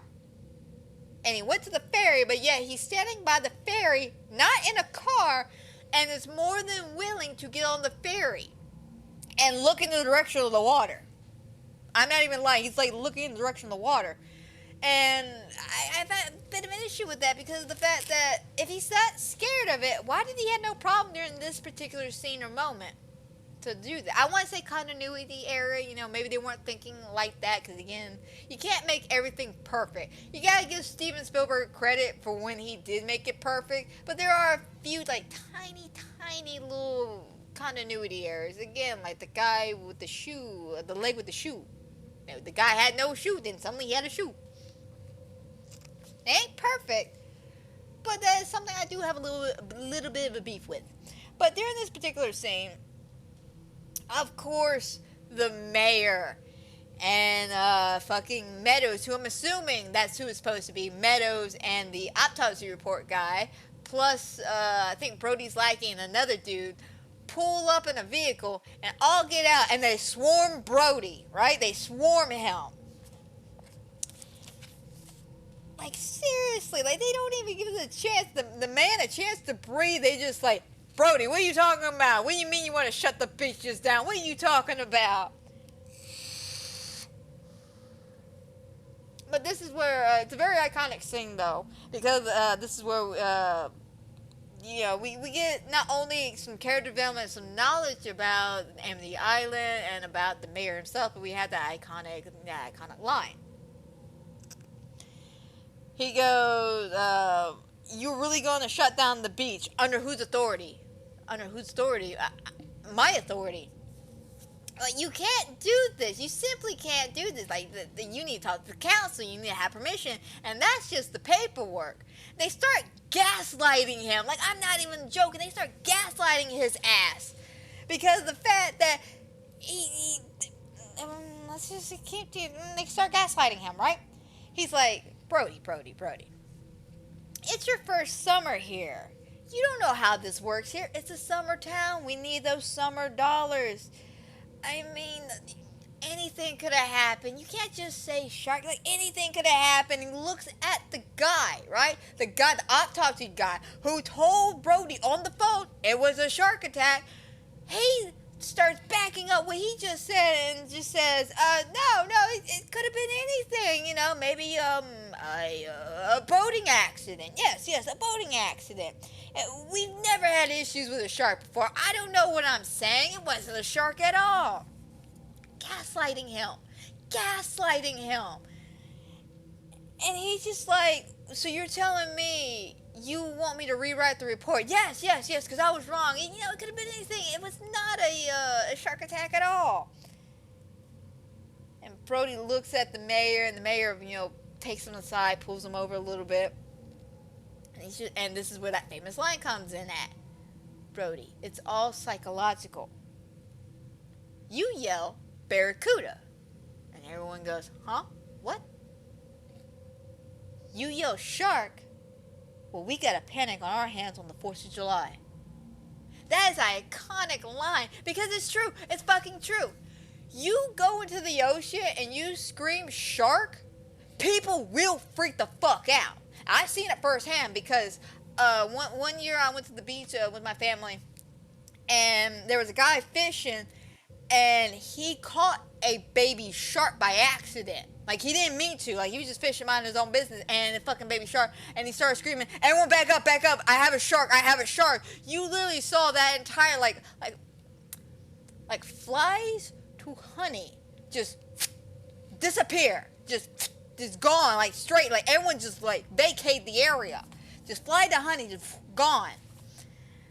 And the dude, of course, you know, got the shark out, you know, showed it around for a second, like, oh my god, it's a baby shark, and then threw it back into the ocean. We were all very cool. And what was funny is that my cousin who was with us, she is deathly afraid of the ocean. That was the first time we were able to convince her to go into the ocean, and then that shit happened. Still got in the ocean, though, but she was not happy about it. But that's a true thing. It is psychological. You say barracuda, and it was like, what the fuck's a barracuda? Who's a barracuda? What's a barracuda? You scream shark, though, everybody knows what a shark is. Everybody's scared of a shark. So, of course, because, you know, they leave it at that, he goes, all right, fine, won't close the beaches. They turn the ferry around, continue on with their day. We cut to the beach now. The beach is pretty packed, you know, a lot of locals, a lot of people just hanging around. Brody's there with his wife and his kids, you know, everyone's just chit-chatting. And we get to be introduced to Alex and his mother. And, of course, Alex is coming out, and he's just like, Mom, please, let me go back in for just 5 more minutes, please, 10 more minutes, please. All right, Alex, 10 more minutes, but you're getting pruny, though, so, you know, have fun. He grabs his little yellow inflatable tube or whatever, and he runs off into the water, all excited. And Brody, this man's on edge. Like, because he's still thinking about it, you know, he's just like, shark attack. That was a shark attack, 100%. Why are you making me shut the beaches? Why can't I shut these beaches down? Why are you making me keep them open? So he's on edge, though. So he's watching everybody. You know, he's watching the dude playing fetch with his dog. He's watching Alex swim around. He's watching a couple. He's watching an old man. You know, he's like, yeah, that shark's going to be around here somewhere. Like, he's on edge. It's like he's got a sixth sense for sharks. And while he's watching everybody, of course, by the way, guys, the dog's name is Tippet. His name is Tippet. RPD, Tippet. You were a good boy for the few minutes of screen time you had. You were so cute and adorable playing fetch. We loved you, Tippet. You were taken from us far too long. Alex, on the other hand, I could give 2 shits less about. No offense to the kid. But as Brody is watching, you know, everything go down, this dude comes up and tries to talk business with him. You know, just like, hey, Brody, listen, I got this problem with these cats, right? And they keep roaming into my yard and get rid of them. And Brody is not really giving a fuck. He's like trying to look over him or past him so he can keep an eye on the water. And of course, he hears like a scream and he thinks something's happening, so he stands up. And it's just a couple just goofing off and shit. And eventually the dude's wife is like, honey, leave him alone. Come on, sit down. Let's talk. And, you know, so he continues on watching. And this old man and this little wet cat comes up. And he's trying to dry off and everything. And while he's drying off, he looks at Brody and he's just like, we know you. You don't ever go into the water. You don't like the water, huh? And Brody just looks at him. When I'm missing a beat, it's just like, that's some bad hat, Harry. Just making fun of his hat. So the dude goes, oh, and then walks the fuck off. And, of course, Brody be on edge. Alan can tell. So their kids go off into the water, start going swimming and everything, and Alan's trying to get Brody to relax. He's just like, Chief Brody, you seem very intense right now. You need to relax. Starts rubbing his shoulders, just being a loving wife. Seeing that her man is stressed, she's like, let me help you relax, honey. You gotta chill out. I get it. You've had a long morning. It's been an exhausting morning, but come on, relax. Then we cut to the POV shot of the shark. Shark is swimming underneath the water. Of course, the is playing in the background, and we get to see the little feet splashing around. And what makes this scene for me is the fact that it shows you how smart this shark is, right? Let me explain. This shark, of course, sees, I'm not going to say hundreds of legs, but at least 50 pairs of legs, right? 50 pairs of legs in his face, just splashing around, having a good time. But he don't pick that one, or these kids here. No, he goes for the solo person on the raft, which is Alex. He goes for him. Now, it could be the fact that he was on a little raft boat or whatever, and he looked like a seal a lot more. But this shows you how smart sharks are when it comes to hunting. Because like a lot of animals, you isolate the one that's alone. Well, Alex did that himself by swimming. He's alone, by himself. And we get this amazing shot, though, of the shark just going underneath everybody's legs and then coming up to Alex. And as we're slowly getting to Alex, the music's just they're picking up and they're swelling. And then we cut to a faraway shot, which again, I really wish I could have seen the full fucking scene of the shark fully coming out of the water and grabbing the kid and biting down on him.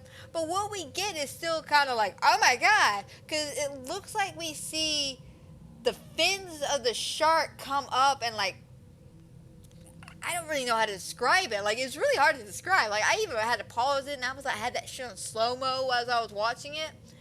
But it's like the shark comes up, and you see two fins, and it's like grabbing the kid, and eventually you see the kid just kind of scream out, and he's like flapping around on the fucking boat, being like fucking blood just going everywhere. Blood's just gushing out of this boy's body. Not like pouring gushing like this is like a modern horror film, but just enough to like send shivers down your spine. And we get this amazing fucking shot. This is one of my favorite camera tricks right here. It's this zoom in effect. I can't remember what it's called, but it's this really interesting zoom in effect where we are zooming into a particular character but zooming out of the background to make the background seem further away. And this kind of adds a disconnect to Brody where he was in the moment, and as soon as he hears from the Alice Kittner kid and everyone's standing up going, oh my god, what is that? It brought him to this reality moment of, oh fuck, I'm right.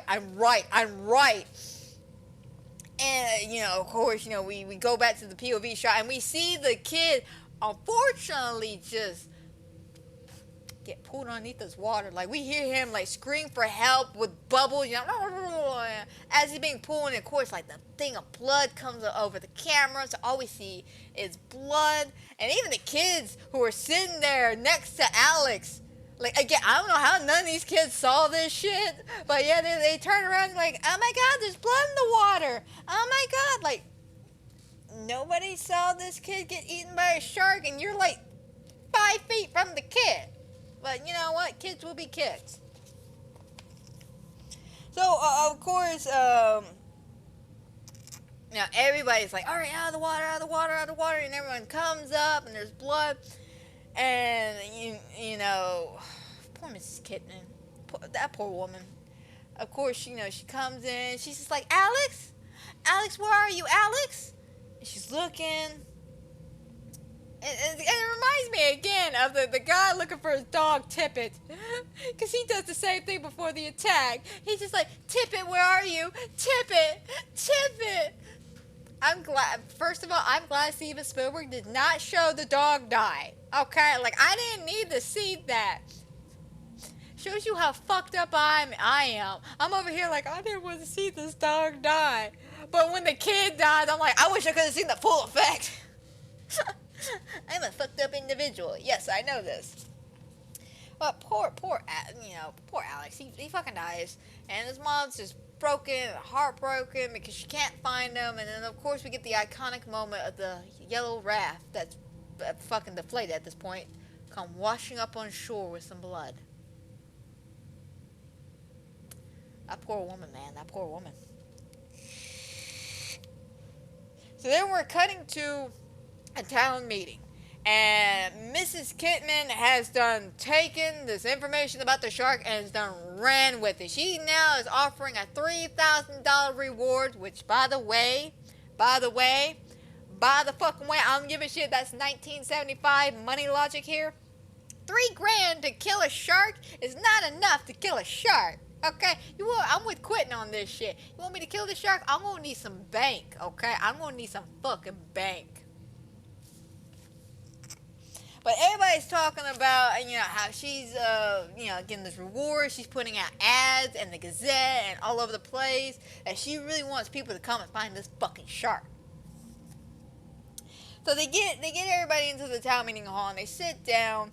And of course, you can hear the murmuring of people going, oh no, I hope they don't shut the beaches down. They can't shut the beaches down. Like, oh my God, like, no. Like, you literally hear the town panicking about shutting the beaches down. And this kind of pisses me off. And I say this because they know for a fact that there was a shark attack. They witnessed it. A lot of people witnessed this shit. That there was a fucking shark attack. And that this kid died by a fucking shark attack. And instead of, you know, thinking of the well-being of other people, the tourists that are coming to this town, no, they just were like, what can we do to make sure we don't go into bankruptcy? I get it, y'all are concerned about not being on welfare by the end of the winter.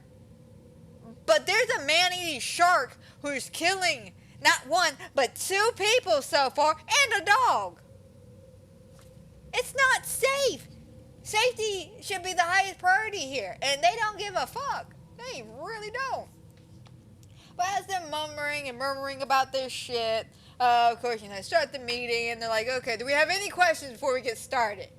This one jackass. Granted, I thought this was funny. Everybody else didn't think it was funny. He didn't even say that. And like, this wasn't funny at all. But he's like, do you got any questions? He's just like, yeah. The bounty on the shark. Is it cash or check? I'm like, that man's got his priorities correct right there. That man is thinking ahead. And of course, everybody's just like, I didn't find that funny.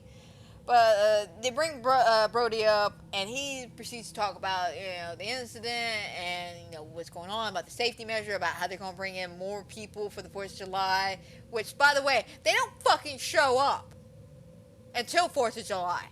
Which I find that crazy. They know this town balloons in popularity. Why not have more people for the week of July? That's just me, though.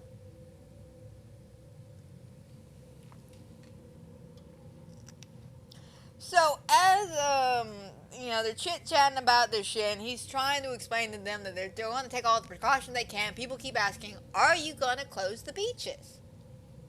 And Brody, of course, is like, yes, we are. And, of course, everybody erupts in anger. Just, oh, my God, how could you? You can't be doing this. You know, blah, blah, blah. We need the summers. Without the summers, we will die. And, you know, the mayor trying to be the mayor. He's just like, guys, it's only for 24 hours. Only for 24 hours. And, of course, Brody's like, I didn't agree to that. Like, I wanted it shut permanently till we fix the problem. And I want to know, by the way, I want to know, who was the one bitch in this movie that made this comic? Because you hear it, it's just like a random person doing the murmuring. After he says it's only going to be closed for 24 hours, you hear some bitch go, 24 hours is like 3 weeks. No, the fuck it ain't. It's 24 fucking hours. And not even on 4th of July, by the way. Like, it's like July 1st or some bullshit like that. June 30th. I don't know, but it ain't the 4th of July. So you're acting like one day before the 4th of July is gonna fucking kill you. I wanna know who that bitch was, so I can slap her one good time. It's like 3 weeks. Wake up in 3 weeks from that coma I just put you in. And of course, because of the argument, we have the infamous introduction to Quentin right here. As they're all arguing, Quentin starts scratching on this fucking chalkboard. And of course, it's ear piercing, by the way. Fucking, and, it even bothered me. Even I was like, ooh, God, oh, God. Like, ooh. But he fucking, quiets everybody. He's sitting there and he's eating something. I don't know what he was eating. I didn't really pay attention to that, but he's eating something. And he's just like, I'll catch the thing for you. No, hang on. He's like, he starts off with, you know me. I'll catch this bird for you so y'all can all go back to your lives. I'll find him. But I'm not going to do it for no 3. And of course, he goes into, details about, what he does being a shark hunter. Which I like that, because again, he starts off with, y'all know me, but we as the audience have no clue who this motherfucker is. All we know is this man's got confidence like a motherfucker. This man just quieted an entire room by clawing a chalkboard. He's confident. But he proceeds to tell them that he would do all this not for $3,000, which I completely agree with. I would not do it for 3, but he will do it for 10, which I think that's a fair number. $10,000 to capture a shark that kills 2 people and a dog. That seems like a fair trade, to be honest. But I'll kill him for 10. I don't want no help. I'll do it myself. It's easier to split the money with myself. You get the head, the tail, hell, the whole damn thing. I fucking love that. Just like the bros, it's like, hey man, I don't want to split this with anybody. I believe in my own confidence here. I got you, boo boo. I just need $10,000. And of course, nobody answers him. They're just like, thank you, Quentin. We'll put that in consideration. So they don't tell him no, but they don't tell him yes either. So he quietly walks out, and we cut to a scene where they're closing the beach for the 24 hours so they can go look for the shark. And Brody's doing research. Brody's got this book about all this information about shark, and he's like so into this shit. Like he's just like flipping back and forth. He doesn't even see Ellen come up behind him, and she starts leaning in over his shoulder so she can get a look about what he's reading. And they scare the shit out of each other because he looks and then she looks and they scare the fuck out of each other and they end up laughing. And you can tell he's working himself up at this point. Like this man, like from the moment they said shark attack, he's been on edge. And this man is on edge for the rest of the movie until the end. And of course, Ellen being the sweet, loving wife she is, she's just like, need to relax, it's okay, here's a drink. And she lays into his lap and she's got a drink too, and she's rubbing up on his leg and she's just like, you want to get drunk and fool around? And I love this line because it reminds me of the same line that Mrs. Lutz says in the annual horror, where they're doing the whole tack on the wallpaper into the cabinets and whatnot, and she, she's defeated by the fucking sticky wallpaper. So she sits down, and George is like, nobody likes to quit her. I got an idea. You want to grab a couple of beers and go play with the kids? Shit, like, it's lines like that I love. But she says that, and of course, you know, Brody's like, yeah, let's go ahead. And then you hear Michael and Sean in the background, and she's just like, Michael really loves his present, which of course is his little boat they bought him. And Brody's just like, oh, where is he? He's sitting in it. As soon as she says that, he pops the fuck up. Like, quickly, like, puts the drink down and all. And Ellen, you know, starts following after him. And when he gets out of there, he's just like, Michael, get out of the boat. Get out of the boat right now. But, Dad, I'm attached to the pier. I'm not going anywhere. And then Ellen, at first, is just like, Brody, it's his birthday tomorrow. Okay, he's in the boat. He's not in the water. He's okay. He's safe. Don't do this, okay? Don't work yourself up. And he's just like, I know. It's just I want him to read the manual, and I want him to understand, you know, how to do the work with the boat and everything. And the entire time he's talking, she has the book now in her hands, because when Brody put the book down, she grabbed the book too, and she flips it open. The first picture is a shark attacking a boat. So she looks at that, closes it, and just goes, Michael, did you hear your father? Out of the boat now. Like, I love that. That is some good dynamic right there. Like, yeah, they had a little bit of a headbutting moment where, you know, he wants Michael out of the boat. She's like, it doesn't matter. And then she sees what he's been reading and kind of understands his freak out. So she's like, hey, no, listen to your daddy. Get out of the water. Get out of the boat right now. So, I 100% agree with her reaction, and I fucking love that reaction. Like, straight up, I love that reaction. So, after that, we then cut to, as I like to call them, the dumbasses. And I say that because one of them's named Charlie, and I never caught the other dude's name. But these two dumbasses, right? They're on this pier. They got a holiday turkey, right? It's either a holiday turkey, a holiday ham, a holiday roast. It's a holiday something. But they're on the pier and they're like, are we going to get in trouble for this? No. The officer lives on the other side of the island. We're good. Man, I hope you're right about this. This is my wife's good roast. Well, $3,000 can buy you a lot of roast.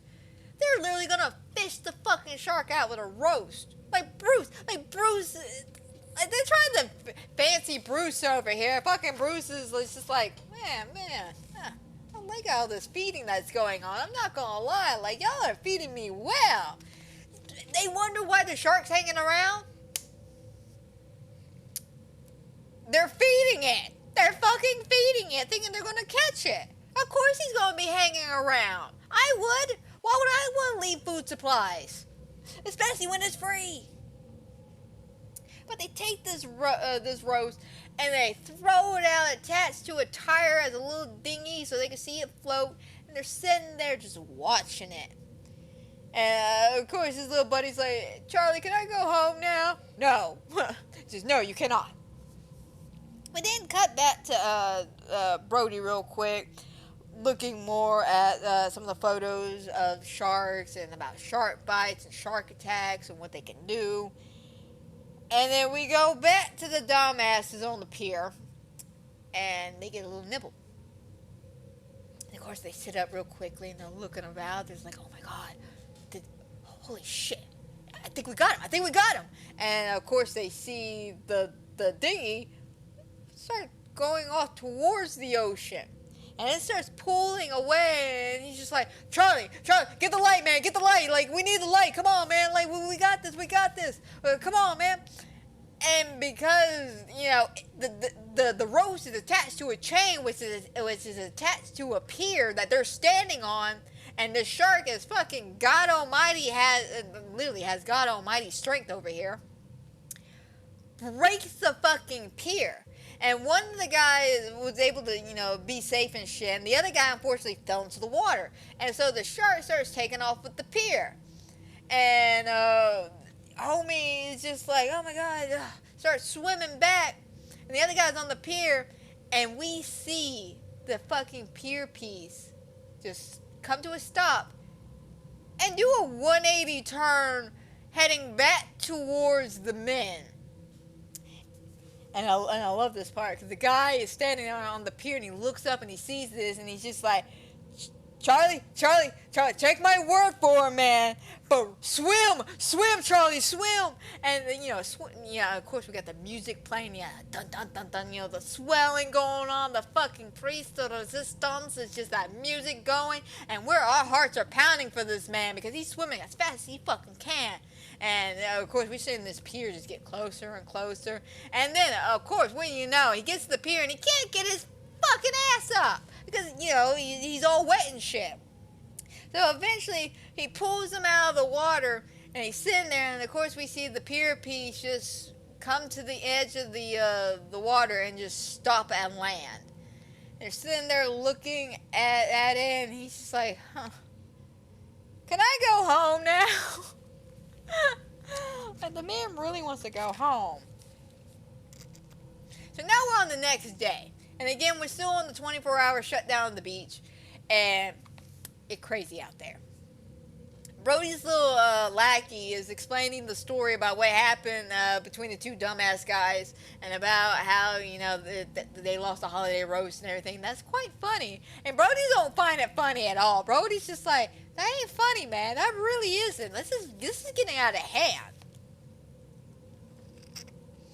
And you were seeing like a bunch of people just doing stupid shit on the boat. Like they're overloading. They're not taking turns getting out. One guy's got dynamite. Straight up. One guy's got dynamite. But while we're, looking at all this chaos, we get the introduction to my favorite character in this whole movie. I love Hooper. I do. And I fallen more in love with him this last watch through. So, of course, Hooper comes up and he, hi, how you doing? And then the captain looking at him is like, hello, young fella, how you doing? He grabs, his bag, and the guy's just like, you're not going over there with all those nutters, are you? And he's just smiling. No problem. He is eager. He is happy to be here. He walks up, and of course Brody's arguing with a guy, and another guy, who's trying to get out. And he's like, man, you can't get out of this until this guy gets out. And then Hooper adds little 2 cents in. He's just like, are you gonna get very far? Very far? Do you have a paddle? You need a paddle. And then Brody walks off and he's like, hey, officer, I need to talk to you real quick. Hi, what are you guys doing? Because Brody, again, he's yelling at everybody because they're all doing stupid shit. And he's yelling at this particular group of men. There's 8 dudes on this tiny ass boat. I'm talking about 8 dudes, and they're overloading it. And he even tells them, guys, y'all overloading the boat. Y'all gotta stop. Don't do this. And as he's arguing with him, this guy walks in between Brody and Hooper. And Hooper's just like, holy shit, is that dynamite? And then Brody stops and he's like, what are you doing with this? Well, why do you have dynamite? What is going? Can you stop them real quick? And he grabs the other guy and walks off.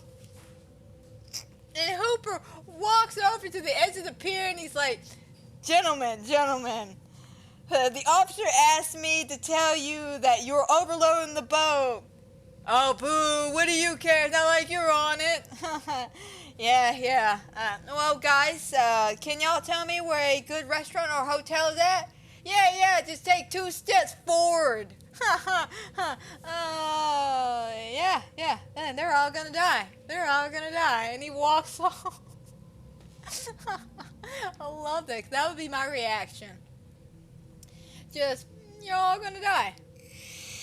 So now we're inside this little shack where Brody's on the phone trying to get help. He's just like, listen, I need more people here. There's chaos and madness going on out here. I need more people. What do you mean you can't bring more people to the 4th of July? And he gets his little lackey's attention by throwing something out the window, and the guy comes in. And he's just like, what are you doing? What do you mean what I'm doing? These are your people. I don't know any of these people. Have you seen the license plates around here? You got Massachusetts, New Jersey, all the shenanigans. I don't know these folks. listen, man, you gotta go and talk to them, okay? Because until the 4th of July, it's just you and me here. And then, of course, you know, Matt comes in, and he sticks his head, and he's just like, you know those guys in that Hotel 9? Yeah? None of them are gonna make it out of the harbor alive. See, this is what I'm talking about, man. This is what, they're your people. Go talk to them. And, of course, you know, Hooper comes in, you know. The thing that killed me, though, about that line, when he said they're not going to make it out of the harbor alive, if you look at Richard Dreyfuss' face when he does it, he is grinning from ear to ear after he said, yeah, they're not going to make it out alive. Smile. Like, he just cracked the funniest joke to himself. I fucking love that, though. Richard Dreyfuss did a phenomenal job of catching my attention and holding my attention with all his crazy antics, his gestures, and just the way he delivered his lines. I love the way he delivered his shit. But, of course, you know, he comes in, he's just like, hey, listen, I'm looking for Officer Brody. Well, I'm Chief Brody over here. I'm Matt Hooper. Yeah. Oh, yeah, the Marine Mirages we hired. I'm glad you're here. You know, all this craziness. You know, and they introduce themselves, kind of catch them up to speed. And then we get to see this, like, crazy moment of, like, pure, utter chaos in the water. So there's literally, like, I don't know, 12, 15 boats, all with a bunch of motherfuckers on the boats, by the way. Like, they're all got, like, one guy's got 2 dogs on his boat. Okay, it's like crazy shit. People are driving. There's a dude throwing chum in the water. There's people out saying, hey, what the hell they're doing? Oh, they're chumming the waters to get the shark. They got a dude throwing dynamite. I don't know why he's throwing fucking dynamite in the water. You know, he hasn't even chummed the waters all the way. But, you know, to throw in the dynamite. But yeah, everything's just going fucking crazy. And, we then cut to Brody taking Hooper to go see Chrissy's remains, and Hooper being a fucking marine expert and knowledgeable about sharks. Like, he's extremely knowledgeable about sharks. He knows exactly what he's looking for, so he goes in, and as he uncovers it, of course, you know, he starts like spouting out medical terms. The laceration on the arm is from shoulder to torso here. The fucking bites this many ratio apart. That this is this and this is that. And why he's literally just on like a snapping fit of like spouting out information. Fucking Brody just goes to take a cigarette and goes to light it, and as the man's just like, yeah, no, she was cut here. Do not smoke in here. Anyway, I love this. That abrupt moment of just him interrupting himself to tell Brody, don't smoke. But as, you know, he continues on, he tells them, this was not a boating accident. This was not a propeller. This wasn't any coral reef. And it sure wasn't Jack the Ripper.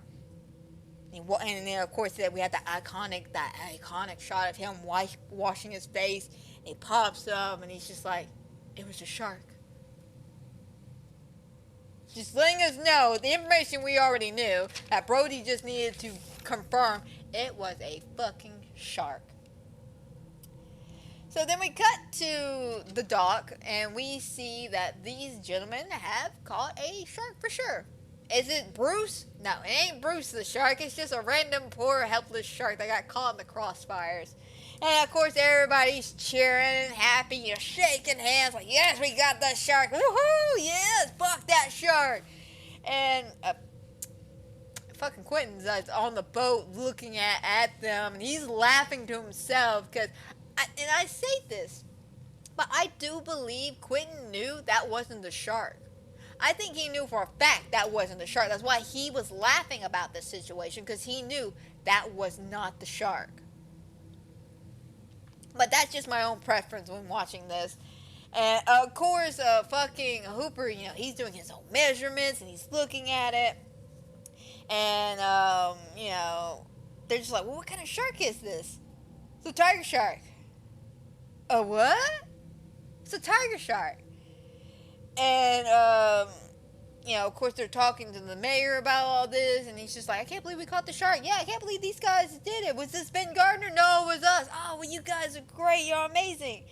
Hooper, unfortunately, busts the bubble. And he's like, guys. This might not be the shark that did this. This may not be the shark at all. The bite radius does not match the bite marks on the first victim. Okay, so what do you want us to do about this? Well, the only way to be sure is to cut open the shark and see what comes out. Now, I will say, I do not agree with the mayor on much of his standpoint throughout this entire movie, except for two parts. One is when he decides to sign in for Quentin near the middle of the movie, and this part right here. He pulls them aside and goes, this is not the time or the place to perform some kind of half-ass autopsy on a damn fish. We don't need that little Kittner boy's body spilling out all over the deck. I 100% agree with that. Now, I'm not saying let's not cut open the shark. Let's just take the shark somewhere else and cut it open.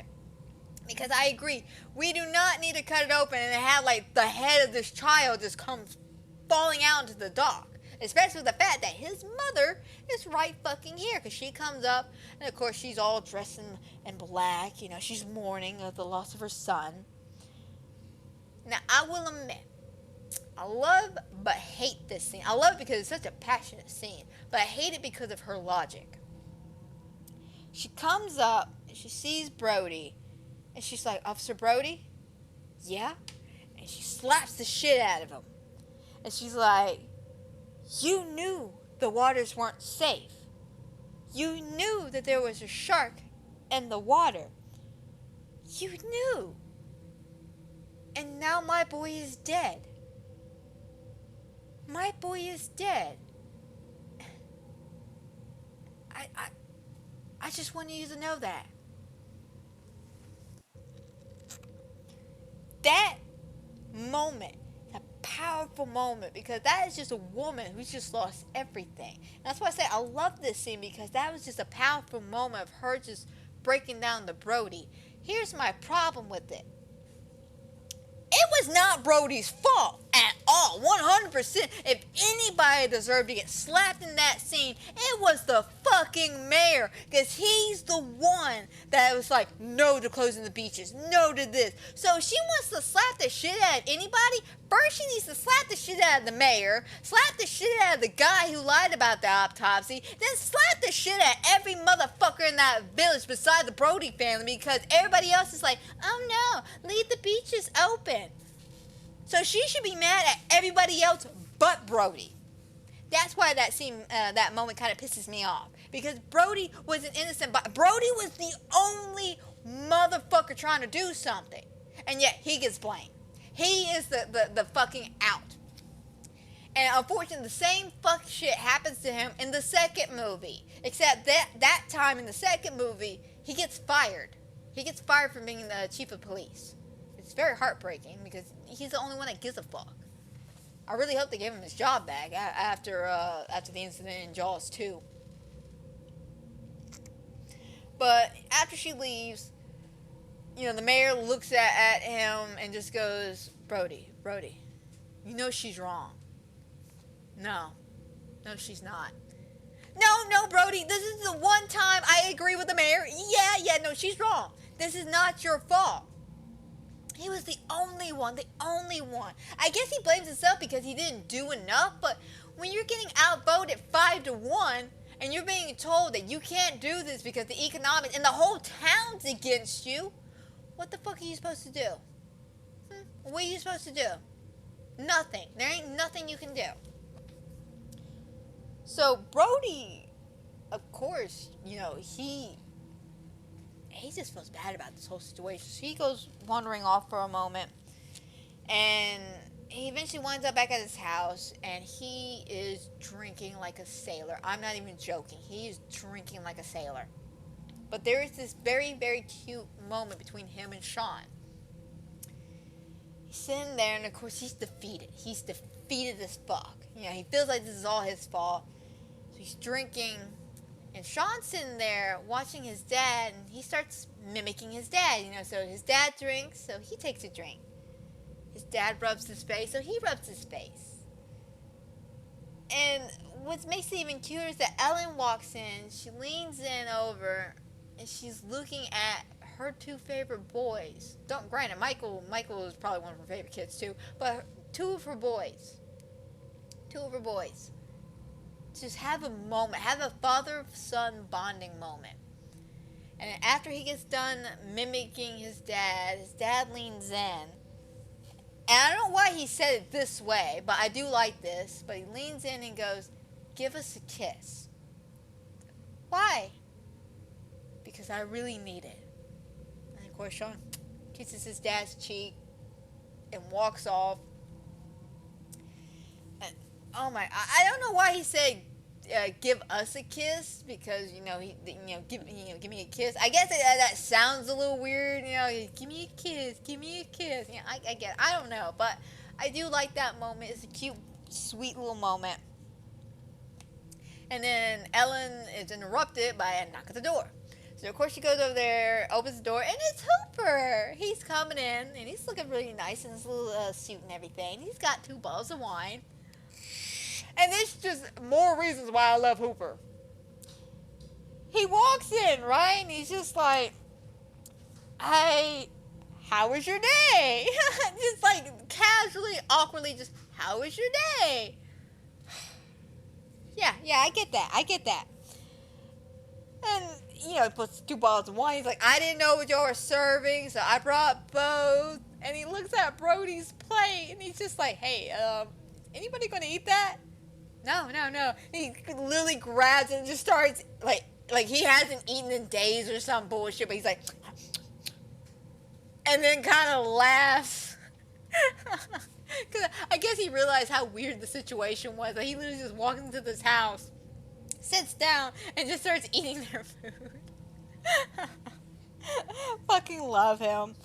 But what interrupts him is that Ellen looks at him and goes, "So Martin tells me you like sharks." And of course he laughs. He's like, No, I just don't like sharks. I love sharks."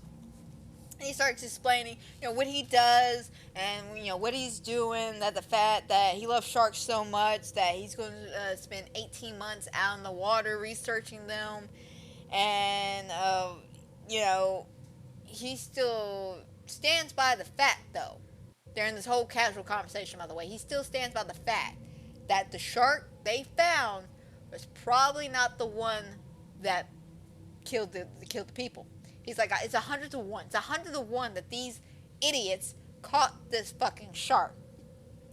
And Brody ends up grabbing the wine, and he pours himself a big glass. Like y'all see this glass right here that I have. He fills it up to the top, tippy top, all the way to the tippy top. While he pours his wife a little glass, and then Hooper a little glass. He got a big ass glass though. But he starts drinking it, and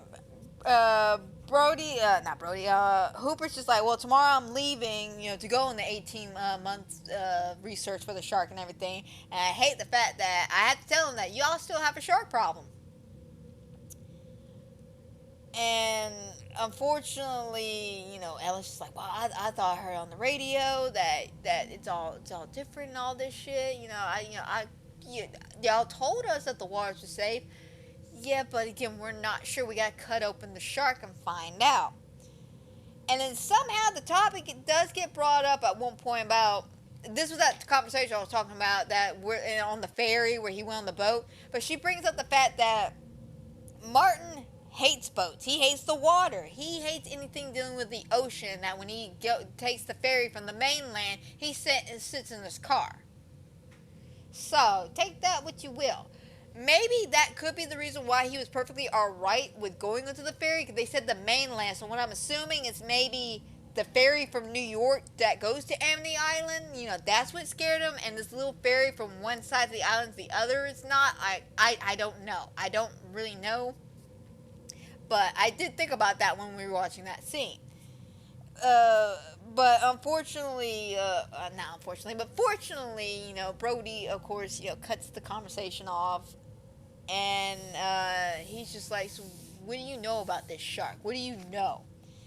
And they start talking about territoriality. Sorry, it took me a minute to say that. Territoriality, which is an actual theory a lot of shark experts have on sharks about how they move in groups and how they have particular swimming patterns and territories they like to go to and feed on. Because that's just their creature of habits. Just like us as humans, creature of habits. And, he wants, they stay near the swimmers where the supplies are at. So they agree at this point, you know what? Let's go cut open the shark. Let's go see what happens. So, in the dead of night, Brody and Hooper all go to the shark. And he starts explaining, this is a freshwater, probably came out from south, like trash can. He'll eat just about anything. And as he is cutting open the shark, of course, he pulls out a fish head, a license plate from Louisiana, a tin can, and he's just like, and Brody makes a joke. He didn't eat a whole car, did he? Nah. They're trash eaters. They'll eat just about anything. Someone probably threw that in the water.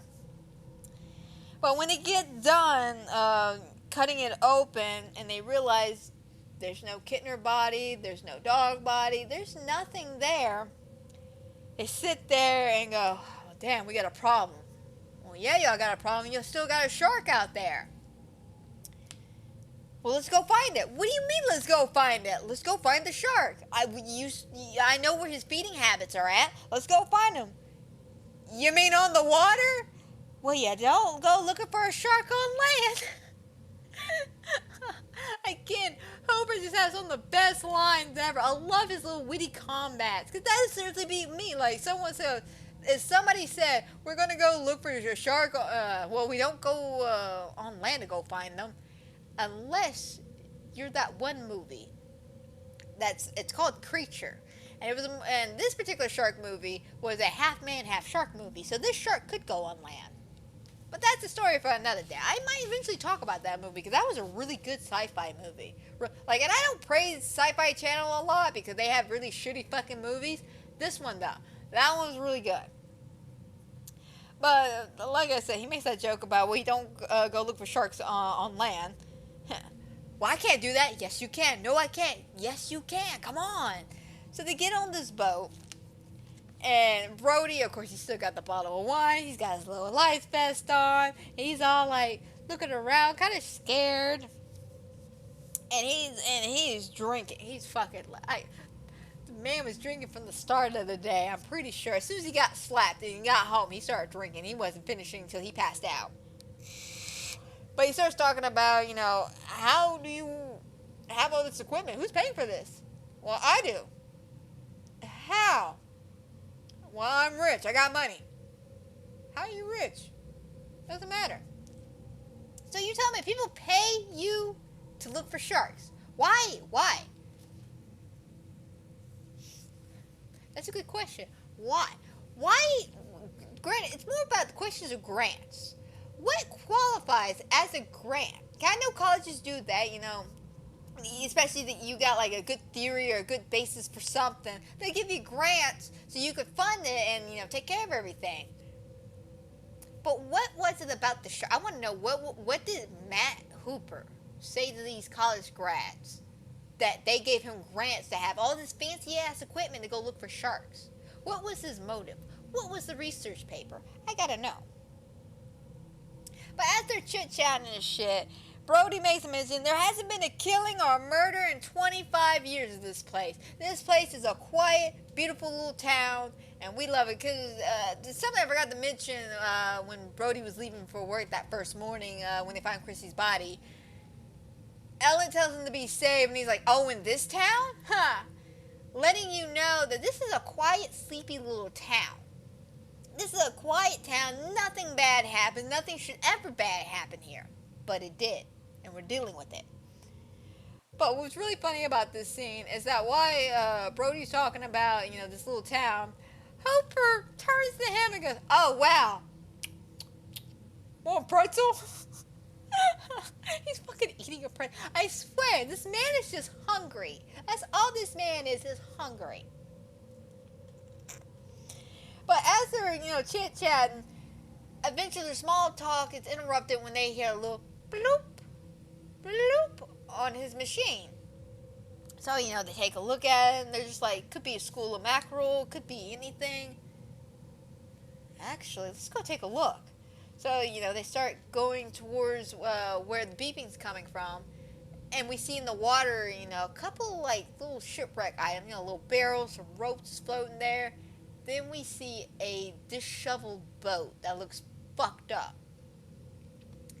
And of course, Brody recognizes right off the bat. He's just like, "Oh my God, that's Ben Gardner's boat. What's this boat doing out here?" And Hooper's like, "Oh my God, yeah!" And he gets all excited. He turns on the little floodlights underneath, and he's just like, "I'm gonna go check it out. You stay here." "What do you mean I stay here? What do you want me to do?" "Absolutely nothing. Don't touch any of the equipment. Don't breathe on anything. Just stay here until I get back. Give me 2 minutes." And of course, he gets all suited up, goes underneath the water. And this is where we had the iconic scene that Steven Spielberg filmed in the swimming pool.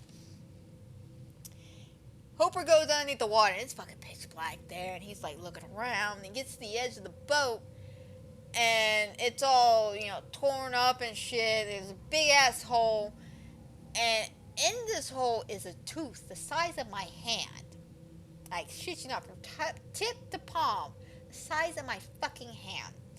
And, Hooper has it, and he takes a look at it. He knows exactly what it is, because he's, shark expert over here. And as he's looking around, being spooked by everything, he leans over back into the boat, and from the hole of the boat, fucking Ben Gardner's body just pops out.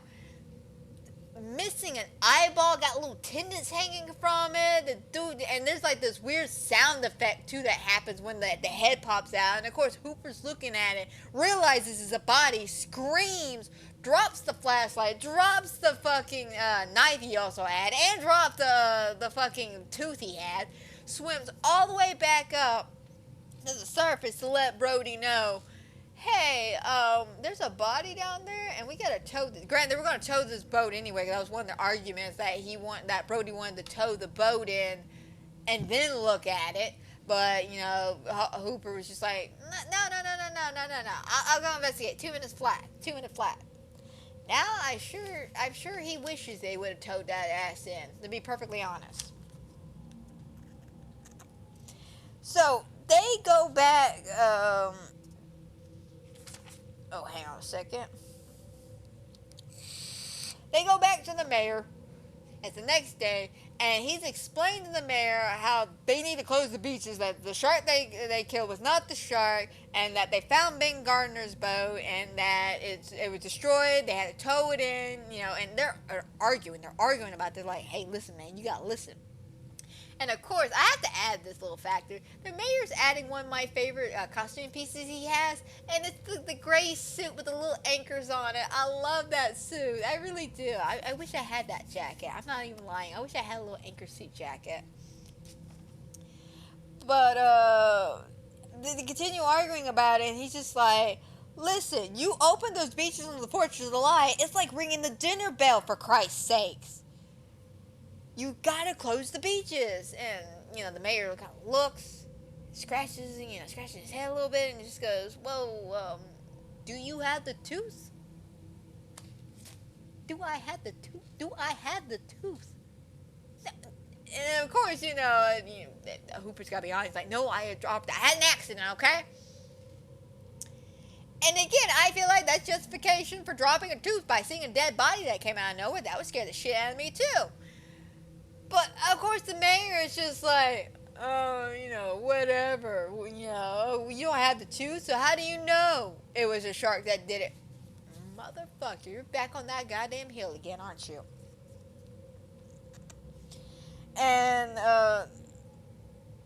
as they continue arguing, of course, he says, "I don't think you understand. You guys clearly don't understand the economy of this island." Hooper, without missing a beat, is like, "Oh, no. I do understand. you are going to ignore the problem until it swims up and bites you in the ass. Which is 100% true. 100% true. This mayor, Larry, fucking Larry, his name is Larry. That should tell you a lot right there. Larry, the mayor, I just call him mayor because he fucking is a dumbass. Larry the mayor over here is just like denies, pretends none of this happened, and it's not until his children are put at risk that is when he gives a fuck. It's not until his children are put at risk, and he even says that. Now he doesn't say the exact quote I just said, but he does make a mention of the fact that his children were in the water when one of these attacks happened. Well, we're about to get to that scene. We really are, and I love this scene. But as they're arguing about what to do, he's like, we either gotta kill the shark or we gotta close the beaches down. One of the two. And of course, Mayor's just like, what the fuck ever. And then we get to the infamous moment where we see the iconic sign. And y'all don't know what the iconic sign, let me explain it to y'all. Amity Island has a sign that has a woman swimming that says, welcome to Amity. And somebody has done spray painted a goofy smile with the words, help, a shark, and a little black fin on the board. And that became like an iconic moment or iconic scene for people. You see that picture, and you're like, that's from Jaws. It's an iconic picture. But of course the mayor is just like, you see that right there? That's vandalism. That is terrible vandalism. I want you to find those people and string them up, man. String them up. And Hooper at this point is just like, all right, you know what? I'm done. Goodbye. I'm not going to waste my time arguing with a man who's lining up to be a hot lunch. And of course Brody's like, no. I need you to stay. And of course we have another iconic line where, Hooper again tries to level with him. What we're dealing with here is the perfect engine, an eating machine. It's really a miracle of evolution. All this machine does is swim and eat and make little sharks, and that's all. Now I love that because that's true. That is literally the nature of a shark. They literally eat shit, swim, and make little baby sharks. They don't mean to attack humans, unless you're that fucking bull shark. Then that's a different story. Or tiger shark, whichever shark it is that likes to eat humans. Great whites don't. So in this contest, we're gonna go with the great white over here. That's all they do. That's all they're capable of doing. That's all they want to do. And that's just the life of a shark. So I agree with that. And of course the mayor blows him off, and Hooper just loses it. He just starts maniacally laughing to himself. Just like the dude's losing because he's literally trying his damnedest to help these people out. And the mayor just keeps blowing him off.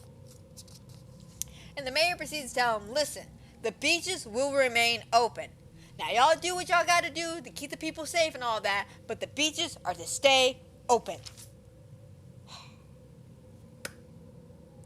Here it comes, one of my favorite scenes. Ooh, I love this.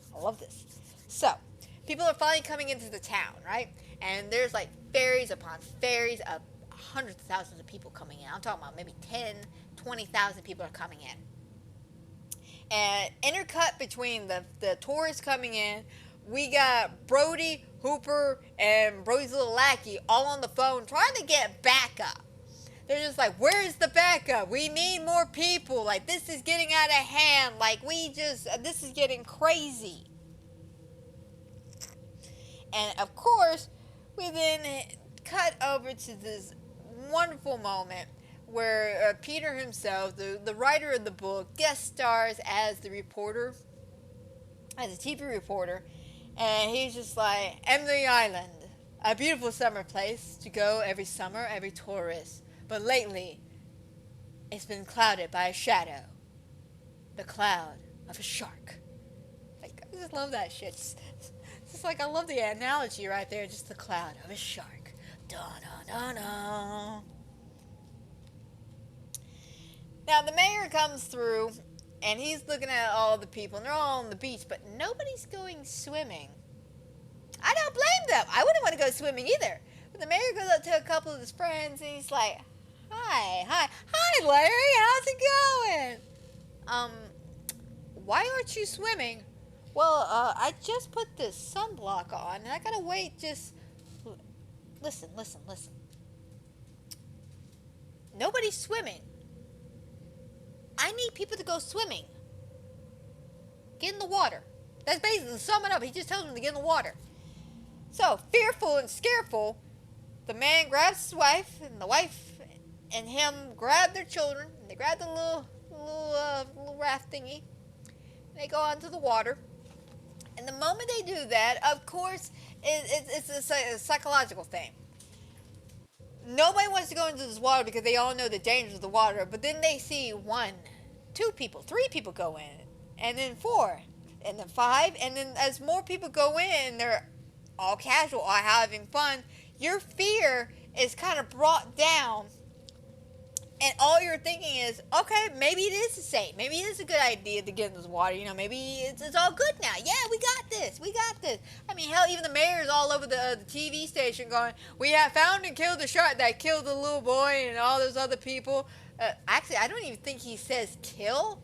I think he says something else, but he doesn't mention the word or anything that has to do with the fact that this shark has murdered some people. But as we see people slowly getting into the water, and mayor's happy, everybody's happy. Michael comes in with his boat, his little birthday present with his boat, and he's got his little friends. Brody stops him, pulls him aside, and he's like, son, can you take the boat and your friends to the pond? But the pond's for old ladies, I know, but can you do it for your old man? Okay, fine. Thank you. He's thinking his son's safe. Now, what's also going on is that they're patrolling the waters. They literally got helicopters. They got like 20 boats, people with binoculars, everybody's keeping an eye out, make sure everything's safe and everyone's having a good time, which I like the precautions. I really do. I just feel bad for the fact that what's about to happen. So as they're all vesting around, like, do you see anything? Nah, it's all good, it's just reflection. We see a little fin. Just do. Now, the plot twist is, it's just a couple of kids. It's literally 2 kids playing a prank. But what's really, really interesting, and something you probably wouldn't notice if you're not a super huge fan like I am, during the POV shot, like, remember, every POV shot, we have a Bruce doing his thing, coming up underneath Alex Kittner's body, fucking swimming to Chrissy. We always had the Jaws theme. Donna, we always had that shit. During this POV shot, there's no theme. There is no theme whatsoever. All you hear is the splashing and the sound of people giggling and laughing. There is no Jaws theme. So right then and there, that is like a secret nod to let you know this, what we're watching, is not our buddy Bruce. This is not our shark. This is something else.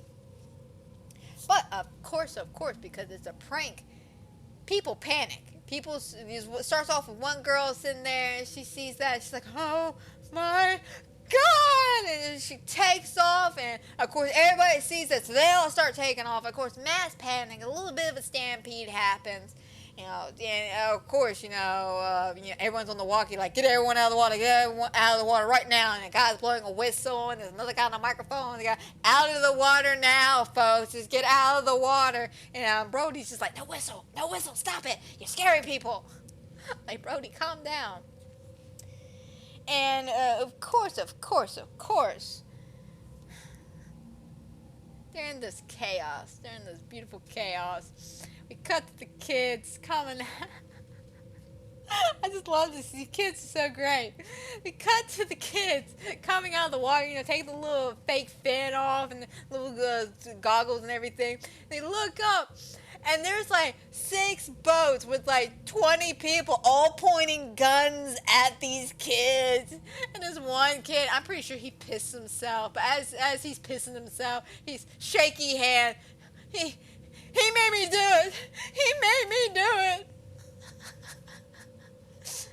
Oh my God, Brody, is everything okay? Yeah, what about on your end? Yeah, it's just a couple of kids playing a prank. It's a cardboard fin. So, of course, everyone's just like, oh, thank God, thank God for that. And then it happens because we're all so distracted by the little kids playing a prank. The woman's sitting there and she sees the shark. We see Bruce. We actually see Bruce swimming towards the pond. Now, time out real quick. Let me have a little beef here. And it's more of a beef towards Eric and my roommate Andrew. So, I was telling my boyfriend and my roommate that I'm watching Jaws for my podcast today. And I was explaining that this is one of my favorite scenes in this whole movie. Because of the fact that this is the first time we get the best glimpse, not the fullest glimpse of the shark, but the best glimpse of the shark we have. And it's a really cool shark attack, and it's fun. It puts the life of Michael in danger and all the shenanigans. So there's a lot of heavy value to this scene. And Grant, don't get me wrong, the attack of Chrissy, when Chrissy, as much as I could make passionate love to that scene, I really could. If I could make love to a scene, that would be the scene. As much as I love it, this one has 1 point higher because of the fact that we do get to see the shark. Just that little glimpse to let us know, oh fuck, that's really the shark we've been dealing with. That is the shark. Like, it is fucking great. But why I'm telling them this scene, I'm trying to describe the scene to Eric, and I'm just like, how well do you remember Jaws? Yeah, tell me the scene. I'm like, it's the scene where Michael gets attacked in the pond, and he's looking at me like, what do you mean a pond? I'm like, it's a pond. There's a shark shouldn't be in a pond. And I had to go get the scene because conveniently enough, I recorded the scene and sent it to my mother because I was thinking about her because me and her just love the it's a shark in the pond. But I take it, and they're just like, why are they calling it a pond? It's not a pond. It's a lagoon. It's like a little like sidestep. I'm like, I don't know. I didn't write this. This is just what the woman said. So to let people know, they are right. It's not technically quote unquote a pond. I don't even know why Brody called it a pond. I even told him the quote that they used. Oh, but the pond's for old ladies. He makes a good point though. This is technically not a pond. It's a lagoon or a trench or the like a little small like laguna section. So I figured that was a little fun tidbit, but god damn it, man, they wouldn't let me have that moment. They would not let me enjoy talking about the shark. They would not let me have it. They were just like, it's not a pond. Leave me alone about the pond, okay? I didn't write this. They wrote this. But I digress. So, we got Bruce coming in, and the woman screaming, shark! Shark! There's a shark in the pond! Shark! And then, of course, Brody's just like, now what? And Ellen, of course, grabs, because Ellen's been there the entire time, by the way. She showed up. She had Sean with her, but Sean done followed Michael into the pond, and he's on the fucking shore building a little sandcastle singing about the Muffin Man. Poor little Sean. He gets so scarred. Not like Michael, though. Not like Michael.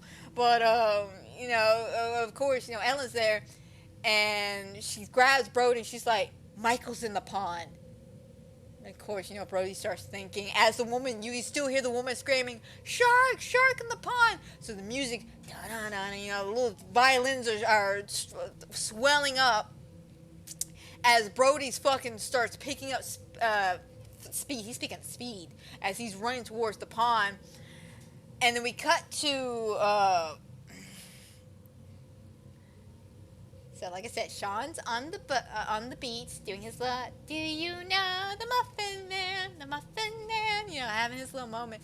We see Bruce two fin, of course, you know, his dorsal fin and his tail fin come through and then sink underneath the water. And we got the boys on the boat. So we know that the shark, Bruce, our shark, is in the fucking, I'm going to call it a pond. I don't give a shit. They call it the pond in the movie. I'm calling it a pond. The shark's in the pond. And we cut to the kids, you know, they're trying to undo this knot. And they're like, do you know how to tie a knot? Get this knot undone. And it's intercut with this moment of Brody and a bunch of fucking people. I'm talking about a bunch of people running to the pond as quickly as they can. And the woman is still screaming, there's a shark in the pond. And we got the music just swelling up in the fucking background. And then we get this like beautiful shot of the man rolling up, just, ahoy boys, ahoy. Hey fellas. Oh God, what exactly did he say? Hoist in the sheets and make it fast. Hoist in the sheet and make it fast. And we see the shark fin behind him. Nobody else sees this but us as the audience. We got people on the bridge. Nobody's screaming to get the fuck out of the pond except that one woman who's screaming, shark, shark at the pond.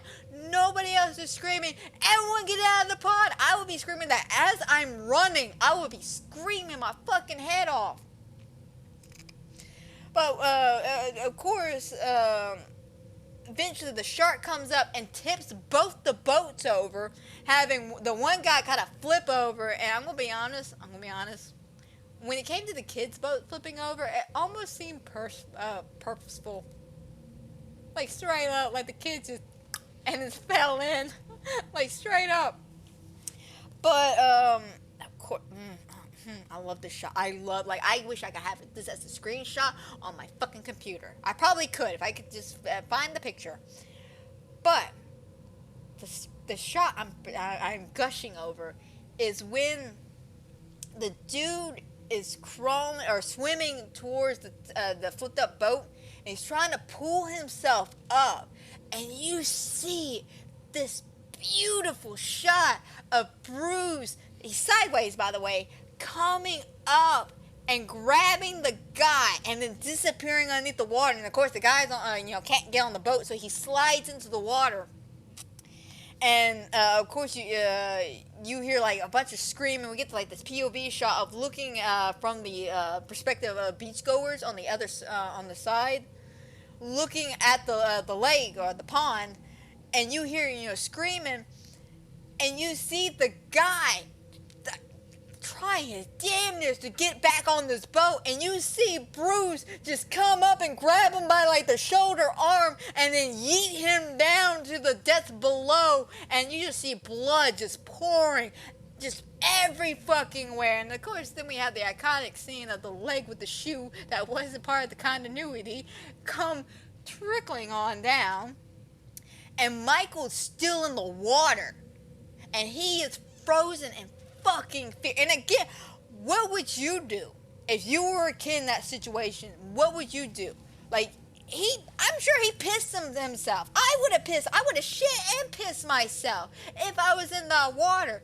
But by some miracle of God, Bruce was fooled by that one guy. That Bruce was like, man, that one boat guy, delicious. All right, bye. And he swims past Michael.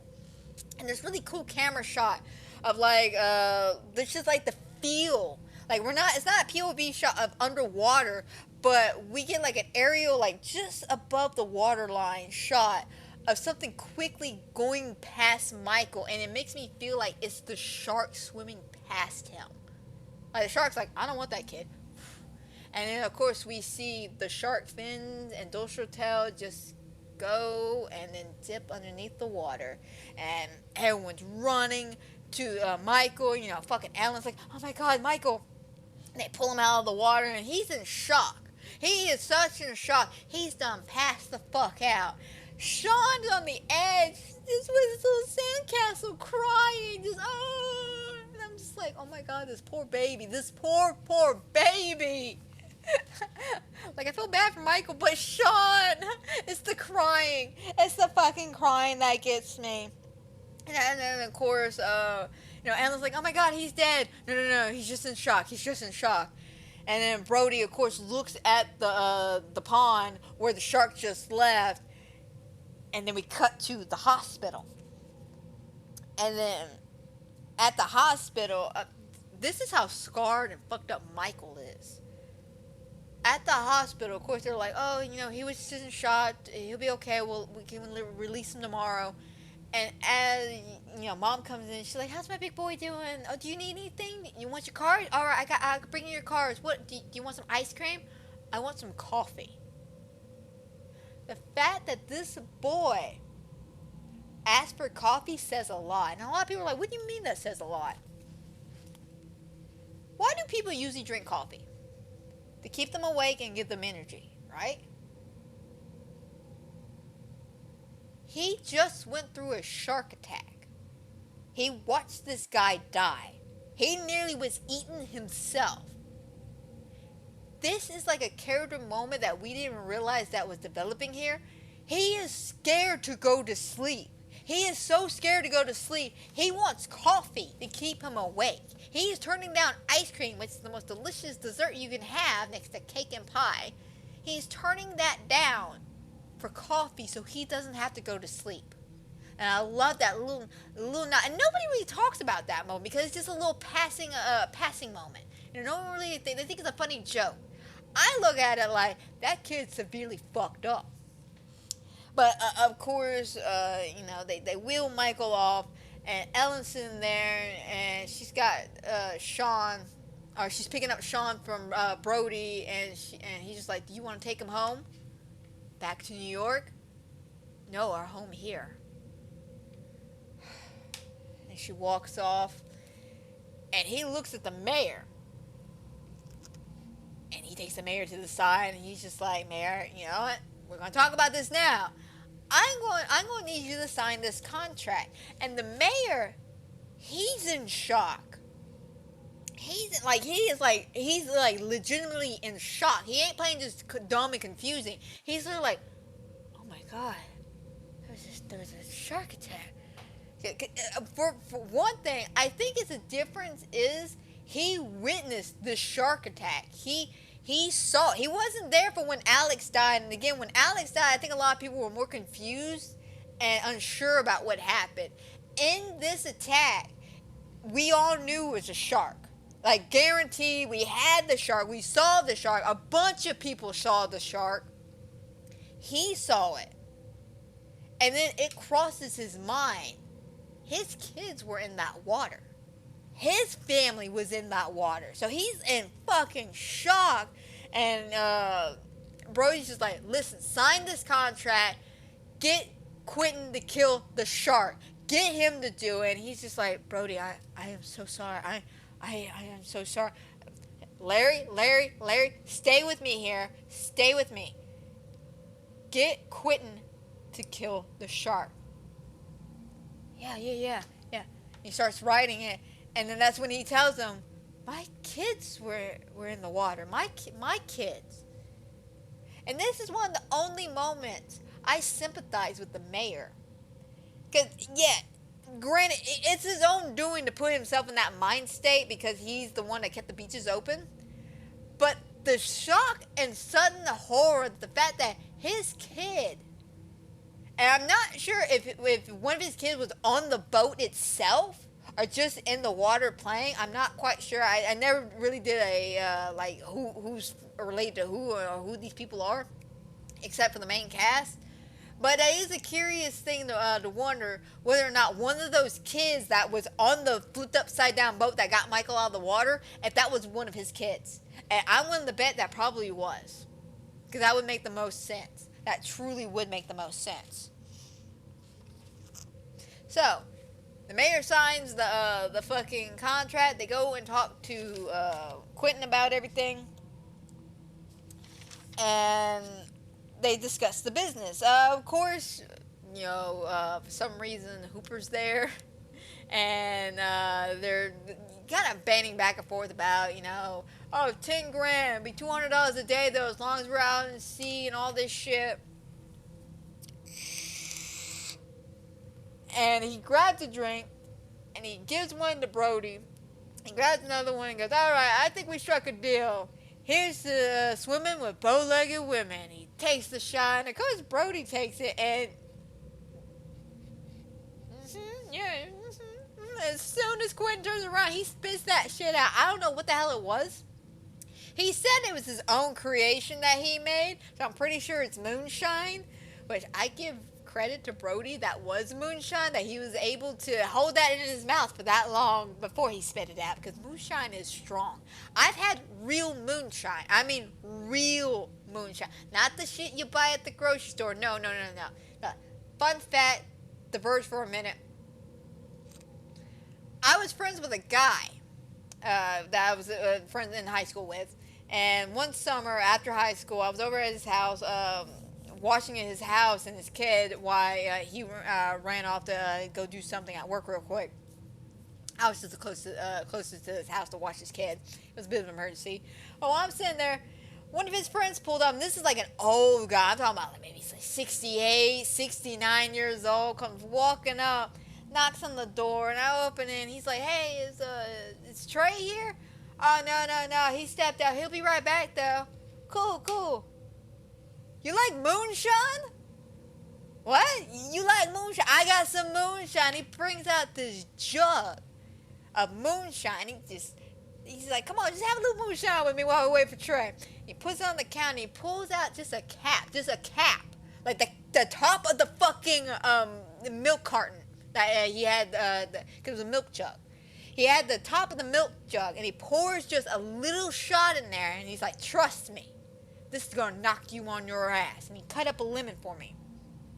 And he was just like a tequila shot. Drink, eat the lemon. So that's exactly what I did. I nearly hit the fucking ground. And he was not joking. That shit was strong. So yes, I had legitimate moonshine. So if that was moonshine, I give Brody credit. But of course, Quentin's just like, I don't want anyone to come along. I got this. And Hooper's like, no, I'm going to come with you. And he grabs his drink, and you just hear Brody go, no, man, don't drink that. Just don't do it, man. Don't do it. He's like, I know you city boys. You city boys, all you care about is counting money. And he's just like, no, I'm here to get a shark. Well, I'm not talking about no bluegill shark or no stingray. And he throws something at Hooper, and Hooper's like, I'm not talking about a stingray or a bluegill. I'm talking a great white shark, and I'm here to hunt it with you. Okay. He grabs a rope and he throws it at Hooper, and he's just like, tie me a knot. It's been a minute since I went to Marine college, or he said something about his knowledge of how to tie knots and shit. And he's like, it's been a minute since I've done this. And he ties it, and he's just like, you didn't tell me how long you want. And he throws it at Quentin. And Quentin, of course, grabs, doesn't even look at it, just throws it to the side, and he goes, let me see your hands. He grabs Hooper's hand, he's looking at it, and he's like, clean hands. Good hands. Hands you can count money with. And he's just like, I don't have to put up with this. I don't want the money. I want to stop this shark. And eventually, during the argument, they finally agree to let Hooper come along. And for some reason, Brody decides to tag along on this bullshit as well. So as they're putting up everything on the boat, getting ready to go, of course, Quentin is making fun of Hooper left and right about his slick technology, and he's just like when they bring out the shark cage, he's like, what's this thing? It's a shark cage. So let me get this straight. You go into the shark cage. Shark cage goes in the water. Water has shark. Yeah. Adios. Like, he literally starts singing a song making fun of the... It's basically a goodbye song. He sings it a couple of times during times of trouble. He starts singing it, and Hooper's just like, you gotta be fucking kidding me. Like, just looking at him in, like, disbelief as he's getting ready. And, of course, Ellen is there saying goodbye to Brody. And he's just like, "Yeah, listen, baby, listen, don't turn on the fireplace yet. I haven't quite fixed it. Brody, do you have to go?" There's Quentin. He scares me. Like, straight up, she says that Quentin scares her. And, of course, there's a bit of like, please come back. What do I tell the kids? Tell them I'm gone fishing. And he gets on the boat. And, of course, Ellenson there looking at all three of the guys. And, of course, he's seeing the banner between Quentin, and Hooper over there. And she just can't take it. So she's about to cry. So she runs off out of the rest of the movie. We don't see her for the rest of the movie. She is brought up one time, but we don't see her for the rest of the movie. So she runs off. And this is where we get to the second half of the movie. This is the hour point in the movie. And I know what y'all was thinking. You have been going on for about 3 hours about this movie. Well, fun fact, everybody. It took me an hour to get through the comparison of the book to the movie and the fun facts and a couple of other information, a few tangents. In the second half, we got about an hour into the first half of this movie. So we're doing good. So now we're on to the epic parts of the movie where all three men are on the boat. And, of course, Quentin's being his normal self, being condescending, being an asshole, being funny. And Hooper is trying to one-up him, too. So as they're getting everything ready, Quentin's got a beer, and he's just like, yep, we're going to get us a shark.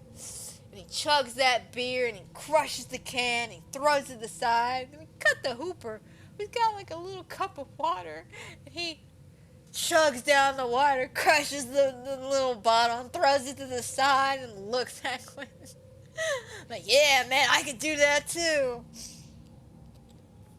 And as that's going on, Brody accidentally almost kills everybody because he pulls the wrong rope, and the tanks that they brought in, the HO2 tanks, ends up collapsing, and Hooper's just like, Martin, you fucking idiot! You're gonna kill us all if you're not careful. These tanks are highly explosive, kind of foreshadowing the climax of the movie.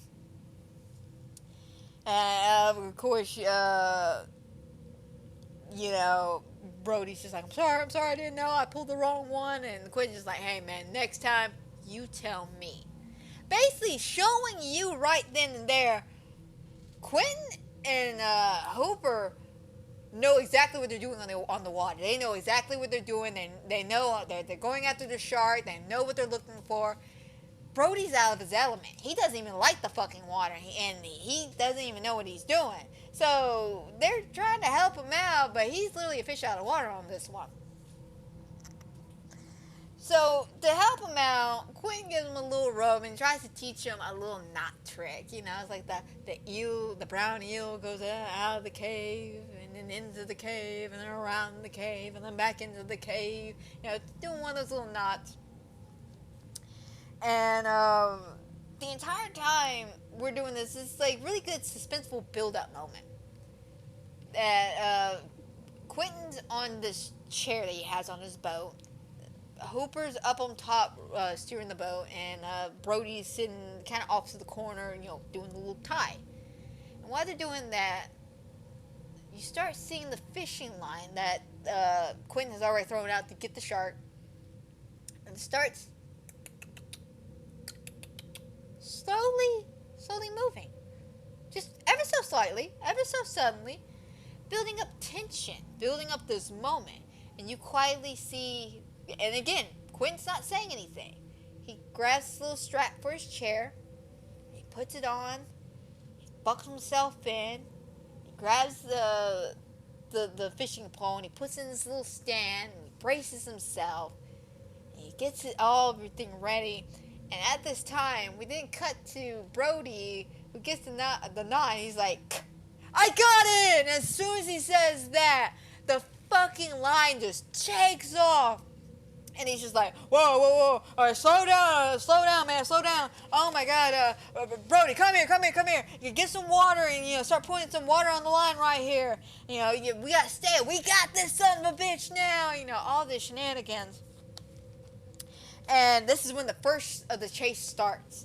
And as it's going, we don't know exactly what the shark's doing. Even they admit, they're like, I don't know what this fish is doing. He's either very smart or very dumb. And because he's like finding them like tooth and fucking nail. And eventually the line stops and they're like, he went underneath the boat. Here, hold this, man. And he fucking grabs the fishing pole. Let me phrase that. Brody grabs the fishing pole from Quentin when he hands it to him. Quentin's going around the boat to go get something. And Hooper's up there laughing because he doesn't think it's the shark. He's like, that ain't the shark. No, there's no fucking way it's the shark. And he goes down and he's just like, hold it right there. Let me go get a tire or something. And as they're trying to slowly reel it up, he's like, it's a big one. It's gotta be. There's no fucking way it's a shark. It's a stingray, maybe. And then, unfortunately, the line snaps. Everybody falls back. And fucking Quentin comes back and he's angry. And he's just like, you dare contradict me. You dare say this is not the shark. Then name something else that can bite through piano wire. Alright, do not argue with me about this. I know what we're looking for. And then, of course, he sends, Hooper back up there to start controlling the ship. And, fucking, I love this. The entire time, he's like, we're gonna find him, boys. Let's keep looking for him. And Hooper is driving the boat. And Quentin just yells at him, just make it go faster, full throttle. And you hear fucking Hooper just go, I don't have to take this abuse. He says it just like that because he's making fun of the fact that he's got to take orders from Quentin, who's kind of being an asshole about everything. So now, we're an hour and 20 minutes into this movie. And this is when the most iconic moment ever happened. It's been a couple of hours since the incident. Maybe about an hour or two. Quentin's on top of the ship. He looks to his right and he sees fucking Hooper playing solitaire by himself. He looks over to his left and he sees Brody just kind of sitting there on the side. His head's bleeding a little bit. Which I forgot to mention that when the piano wire snapped, it got Brody in his head a little bit, so he was concerned about that. And that's why they ended up going into the cabins get that cleaned up. And he was yelling at Hooper to start go full throttle. But he looks down and he's just like, Brody, start chumming again. Can't Hooper do it? Hooper controls the ship. Start chumming. He climbs down, he looks at Hooper, and he's just like, stop playing with yourself, and slow ahead. So, of course, Brody, he's got a cigarette in his mouth, and he's grabbing the chum, and he's like, slow ahead. Huh, slow ahead. I'll show you slow ahead. Why don't you come on down here and chum some of this shit yourself? And the moment he says that, and he's throwing the chum, we see Bruce in the most beautiful fashion ever. He comes up and with his mouth open, just eats the chum, and Brody sees it and he pops up with the cigarette just dangling out of his mouth. And he slowly backs up, and we see the shark, of course, go back underneath the water. He slowly backs all the way up into the captain's quarters, and he says the iconic line that, funny enough, is actually misquoted. A lot of people think he says, we're going to need a bigger boat, but no. He says, you're going to need a bigger boat. Letting him know, you're going to need a bigger boat to deal with this shit, because I ain't dealing with it. But he says it. The most beautiful line ever because it's improv and it fits so well right then and there. And Quentin and all of them look up to see, and that's when the theming starts. And they're looking at, and the fucking beautiful, beautiful, beautiful animatronic sharks finally working for this one scene. And he's circling the boat and everybody's looking at it. And fucking Quentin is just like, that's a 20-footer. No, that's 25 for sure. And as he's circling the boat, of course, everyone's going into overdrive panic mode, and they're trying to get everything lined up. And you see fucking Hopper's trying to get Brody out further towards like this little part of the boat that hangs over the water, and he's just like, Brody, get it out in the water. What? Just go further outward. Why? Just go further outwards. Why? I need to do a comparison between you and the shark. Oh hell no, I'm not doing it, because Hooper's trying to get pictures of the shark because it's so beautiful. He even says, oh yeah, come here, beautiful, come here. You know, trying to get this picture. But I love the fact that he's trying to get Brody to go up there so they can do a size comparison. And Brody's just like, oh hell no. So Brody tries to go around, and then that's when Quentin comes back through. So they end up all sitting there in front of the shark as it's circling around. And that's when they get the idea of, let's do the barrels. Let's do the barrel trick. Not the barrel rolls, just the barrel tricks.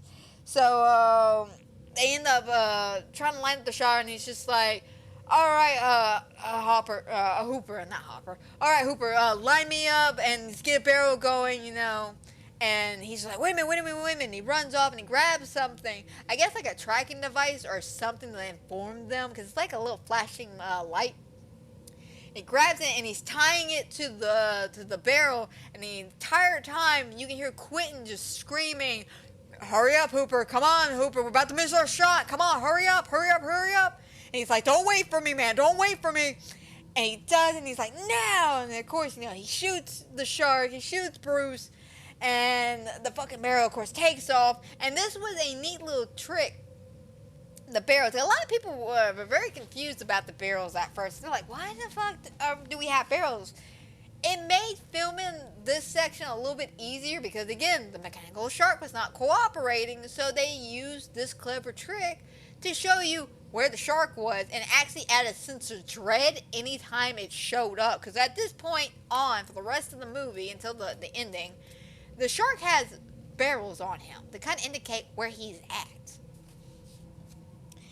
So as they're fucking chasing the barrels, and they're like, haha, we got him now, you know, one barrel. And then he sinks under and just disappears. And after they lose him, we get this, like, I didn't quite get this edit, like 100%, I didn't get this edit. But Brody's just like, so what do we do now, guys? Like, what do we do? Do we go back to the land? Do we call? And then we kind of do like a weird fade out to Quentin sitting on the edge of his boat with his back up against the railing. And he's just whistling away as the sun is setting. I didn't quite get that. Like, why did we have to cut Brody off and just have this random moment of Quentin singing? I don't know. But after that, we didn't have that following night, which is the boy bonding moment, which we get to learn about Quentin's backstory. So it starts off where they start comparing scars, where they're just like, yeah, you see this scar? Stingray, straight through my wetsuit. Don't tell... I'm not going to finish that joke. I am not going to finish that joke. I am a better person than that. I will not be finishing that joke. Yeah, you see this by right here. This is from another shark attack. Well, you see this is from a plate, and they're all comparing this. And of course, they're pissed drunk, by the way. They're fucking drinking because fucking Richard Dreyfuss is just chewing the scene out with his goofiness, and they're literally like pulling up their shorts and like comparing legs and all this stuff. Like they're like one leg over the other, just goofing off. And Brody looks at his arm and it's just like, well, where'd you get that scar? And he's like, oh, it was a tattoo removal. Well, what was it? Well, Mr. Hooper over here will call it the USS Indianapolis. Now, time out real quick. For y'all who don't know, this is going to be a fun little fact for y'all. For those who do know, well, y'all know what I'm about to say. The SS Indianapolis is actually a real ship that was really blown up by submarines and was sinking.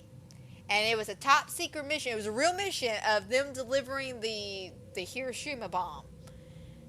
And it was very top secret to the point that when it sunk, nobody came in for the rescue for several days. So what he's about to encounter here or recreate for us is a legitimate thing that happened, a real thing in history that happened. And I like this little tidbit. I truly like this little tidbit when it comes to Quentin's backstory, because it fleshes him out as character development. And if I may say, this is one of the reasons why I think Steven Spielberg cut out all of the unnecessary side plot with the fucking Ellen and Hooper's affair. Because of the fact that, first of all, we needed people to like Hooper. We wanted people to like Hooper. Even though he's originally written to die, he was supposed to be one of those sympathetic characters we felt bad that died. So we needed him to be likable for this scene to work. Second of all, the fact that we really didn't need that kind of drama. We didn't have time to delve into that drama. We were spending too much time with Bruce the Shark doing Bruce the Shark things and trying to kill him. Because again, this is split up into two parts, 1 hour, the second hour. That first hour, there could have been like 45 minutes dedicated just to the secret affair and Brody and Hooper just duking it out. But would that adding development for anything else? No.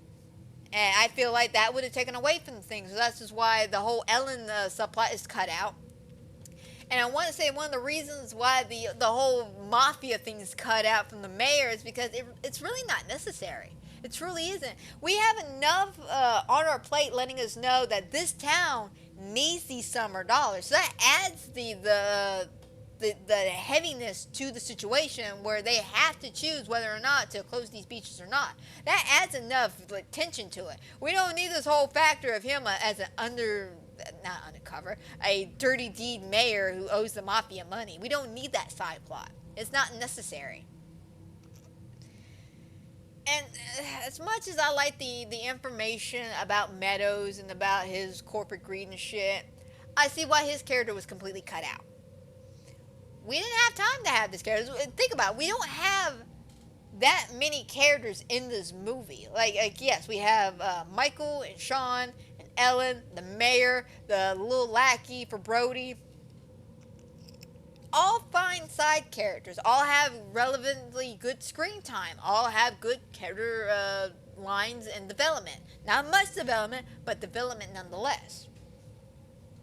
We don't have time for this whole debacle of who Meadows is, especially the fact that we cut out the whole dirty mayor thing. So he's completely an unnecessary character. So I like the fact that they took all that unnecessariness to the story and added to other characters that needed it more. We changed Brody to be more of a goofy family man. We changed Hooper to be more of a smarty but down-to-earth guy. We changed Quentin to be a badass fisherman and not just a Captain Ahab ripoff. But I like this scene because it tells you who Quentin is as a person. This I'm willing to bet in real life this would have been a defining moment for him. If Quentin was a real person and really went through the Indianapolis incident, this would have been a defining moment for him.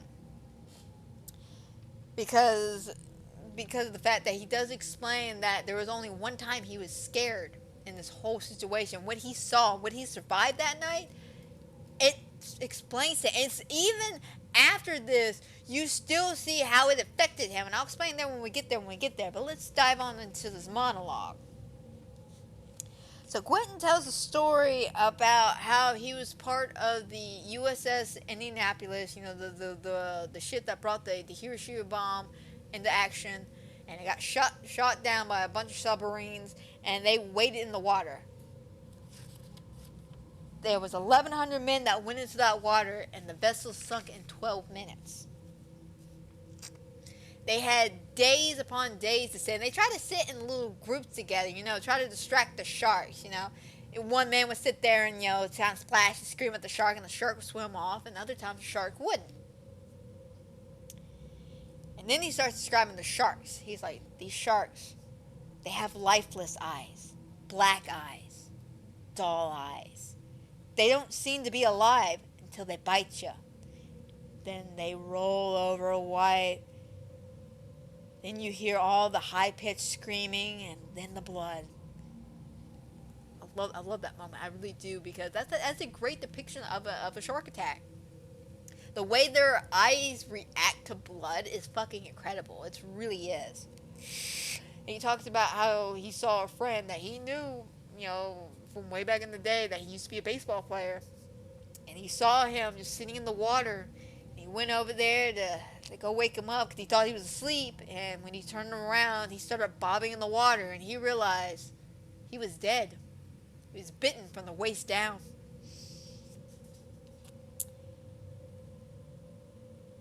And after all that, after days and days of waiting, it's because of the fact that nobody sent an SOS. No one's able to send any kind of beacon because, again, top secret mission. So days and days later, that is when finally a helicopter sees them and, goes down to them. He says that this was the most terrifying moment of his life, was waiting his turn.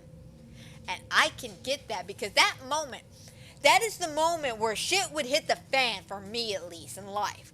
Where you think you're safe. You think, this is it, I'm safe, I can get to go home. And a fucking shark would come out of nowhere, bite you in the leg, and then drag your ass underneath the water at the last second and kill you. So I get why he is scared and why he was worried about that. But he continues on to says, but we were safe. 1,100 men went in. 360 men came out. And because of this, I will never wear a life vest again. But hey, we delivered the bomb. It's a beautiful monologue. I kind of skimmed over the monologue because I didn't want to write it word for word, because that would have been like 2 pages right there.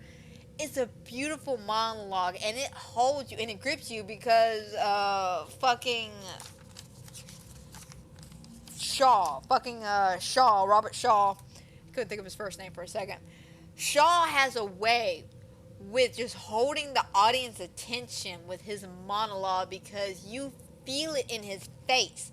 You feel his actual emotion in his eyes as he's talking about it. He's not like he's telling a story. It's like he's reliving the moment. And it feels like something he wouldn't really just say on a fucking Tuesday at a bar. I feel like he feels some kind of connection with these guys, just enough that he's willing to go into a backstory about this particular incident. And I like that. I really did like that. And after that little monologue, we have a bit of a quiet moment. Then we hear a whale. And even that, hey, what was that? It's a whale. It's a whale. And then, I just love this part. So then, of course, Quentin starts this little audio song. And he doesn't get all the way. And fucking Hooper, being drunk as fuck, already having a good time. He, of course, starts the boom, boom, boom, boom. I'm drunk and I want to go home. We all know that song.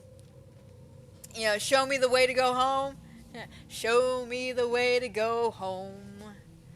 I drank an hour ago. Oh shit, I can't remember the rest of the lyrics, but we all know the song. It's one of my favorites. They're all getting into it. We got like I said, Hooper just tapping on the table.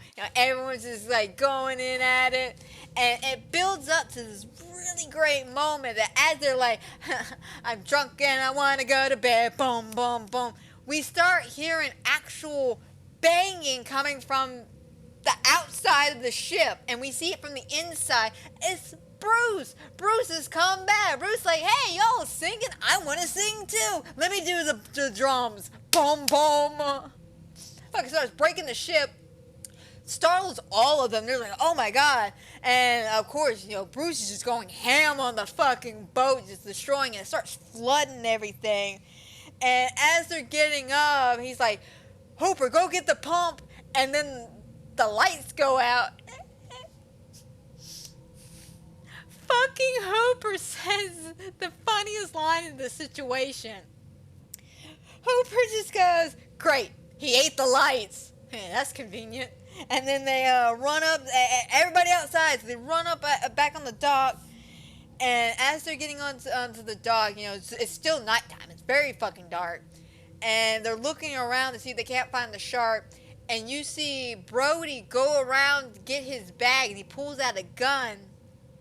And Hooper's on top of the ship, where they control it. Because there's two ways you can control the ship, on top and on bottom. So he's on top. And as Brody is loading up this gun, this is where we get the beautiful shooting star moment. And it's right behind them. It's right fucking behind them. But you see, it's clear as day. It's red and beautiful. But it comes across the sky as he's like, Martin, you okay? Martin, because he's concerned. Like, he went straight for his fucking gun. I don't blame him, though. It's the middle of the night. The shark is attacking the boat. After we just had, like, this amazing bonding moment. Oh, hell no. I'm taking no risk. So the next morning, they're trying to work on the boat, and it's flooded. The engine's fucked up, but they're working on it. They're trying their best. And a fucking barrel just bloop, pops up, and they're like, oh, shit, the shark came back, man. The shark's coming back. And they're just like, all right. Just grab the ropes, tie him off, okay? We're going to lead him into land. How about that? So, of course, they're trying to grab the fucking, rope. And there's this tense moment of him leaning over, trying to grab it. And it's very intensifying, at least for me, because it's like, this shark has made it known that y'all are his number one enemies right now. I would not trust that shark not to come up and bite my ass off. Just saying. But they're trying to get it. And as they're reaching for it. Hang on one second. I'm trying to see if I skipped it or not. Okay, yeah, no, it was later on. So there's a scene that a piece of dialogue I quite liked during one of the conversations that Quentin and basically it's Quentin, Hooper, and then Hooper and Brody have. I love it because it tells you how smart this shark is. So as they're trying to grab this rope, they are slowly bringing it in, and then suddenly the fucking shark pops up. Bruce just says, hello, boys, how y'all doing? And grabs the rope and then jerks it back down, yeeting it out of their hands, cutting their hands up, rope burn and shit. And it starts off with the shark, again, Bruce is doing his own thing, just swimming around. Brody's like, I've had enough of this shit. I have enough of this shit. He runs to the radio, and they're just like, Brody, what the hell are you doing? I'm calling for backup. He goes to grab the radio, which I forgot to say this, by the way, because, again, it's really not important, but it is the one time we do meet Ellen. During that first chase the day before, Ellen does call Brody and them and wants to check on them, and Quentin lies and says they haven't found anything, but they'll be back in time for dinner. And then left it at that. And then another time when they were trying to call in for the radio, it could have been the shark during the night before, busting on the ship, but I'm about 100% sure. Or at least 99.99999% sure Quentin did this on purpose. But Brody goes for the first time on the radio to go get some help for the shark attack. And a lantern falls and starts a fire. And Quentin, getting everything up, just goes, Brody, can you put that out? Making him stop fucking with the radio to put the fire out. And then he winds up forgetting about the radio and going back outside. This time, however, he's just like, no, there is nothing going to stop me from getting back up. So as he's about to call him for backup, Quentin gets this wild hair up his ass, grabs a pole, and just starts beating the fucking radio till it breaks. And poor Brody, he's just like, well, that's just great. That's fan-fucking-tastic. You're crazy. You're certified crazy. And then you hear Hooper in the background pop up and go, oh, boys. Oh, boys. I think he's come back for his afternoon feeding. You see that barrel come back around. They start running like sons of bitches. And as the barrels are going, everybody's trying to get a shot on him, including Brody. Brody at this point now done grabbed his rifle as Bruce is circling the bow, and he's shooting. He's taking a couple of good shots at him, which I don't know if that really does anything or not because how thick a shark's skin is, but Brody's fucking, he's like, I'm not taking any risk. And unfortunately, the fucking barrels go down again, and they're just like, this is incredible. This is honestly incredible. And then Brody looks at Hooper and just goes, why don't we take him to land instead of him taking us further into the sea? And to look back at Quentin, who is now controlling everything. And then yet again, the barrels pop up. So they try to tie the barrels to the boat yet again. So as they're grabbing it, of course there's a bit of a kerfuffle going on where for some reason Brody is not paying attention and unfortunately ties the rope around Quentin's legs, Hooper's legs, and kind of hurting him. And we got to get him out. And then the shark starts fighting back. Bruce is like, I ain't taking this bullshit for none of you assholes, and fucking starts fighting off again, because now at this point, I think he's got 2 barrels into him, because during the second chase, Quentin ended up getting another shot on him with a barrel. But, it could have been 3 barrels. I know at one point, I think it's during the first kerfuffle where he pulls the rope out of everybody's hand. I mean, not that kerfuffle. After that kerfuffle, I think he ends up getting another shot on Bruce again, and he gets him with a 3rd barrel. But unfortunately, because everybody's tied together on the boat, and Bruce is fighting off, when he shoots the shark, he doesn't think about this, and the shark starts pulling the boat and breaking the fucking boat, basically. And then a barrel comes out from the front of the boat, hits the glass, breaks the glass, knocks poor Brody off the ground, goes into the water. So now Bruce has 3 barrels on his ass. And as they're fighting it, there's fucking water going everywhere. I'm talking about like it's splashing up on him, and they're pulling it back. They're like, we gotta untether him. He's gonna bring the whole boat down. I'm trying, but he's pulling too hard, because he's pulling this fucking boat. Bruce has got Bruce Almighty strength going on for his ass. Okay, like this shark is a fucking god. And as they're pulling it, eventually Quentin grabs a machete and cuts off the rope so it detaches from the boat. And you see the barrels, of course, just do its thing. And as he's swarming again, Quentin looks at Hooper, and Hooper just goes, you ever have a shark do this before? No. And as they keep going, more with, what do we do about the shark? It's just circling the fucking boat. Brody then asks Hooper whether or not he's seen a shark do this before, and even he's very short about it. He's like, no, I haven't.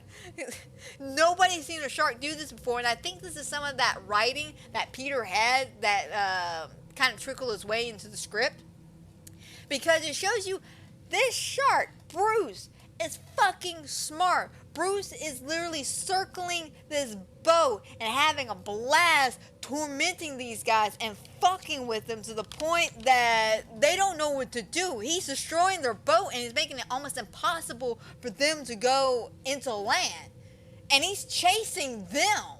At this point, they're trying to get away, and Bruce is chasing them, which is completely unnatural for a shark. Sharks don't chase like that. not things bigger than them, unless they're in a group. But they ain't in a group. Not Bruce anyway. So as they're further going into to the land, you hear Quentin singing yet again his adios song, and they're like, Quentin, slow down, you're gonna fuck the boat up even more than what it already is. You're pushing it too much, you're throttling it too hard.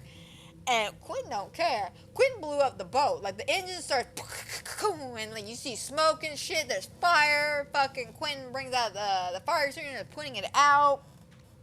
And now at this point, they're adrift in the ocean with a pissed off shark. So Quentin looks at this life vest, and of course he said during his monologue, I would never wear a life vest again. And he was a man of his word. He grabs two of the life vests, throw one at Quentin, one at Brody. And he's just like, Hooper, what can all your stuff do here? You know, talking about all the equipment he brought on board. And he's just like, I got the strychnine, and I can stab it with him and basically kill him this way. Do you think you can get it through his skin? No, I'm going to have to stick it through his mouth. It's just the infamous cage scene. So they get the cage all ready to go, and they go underneath this water to deal with the shark.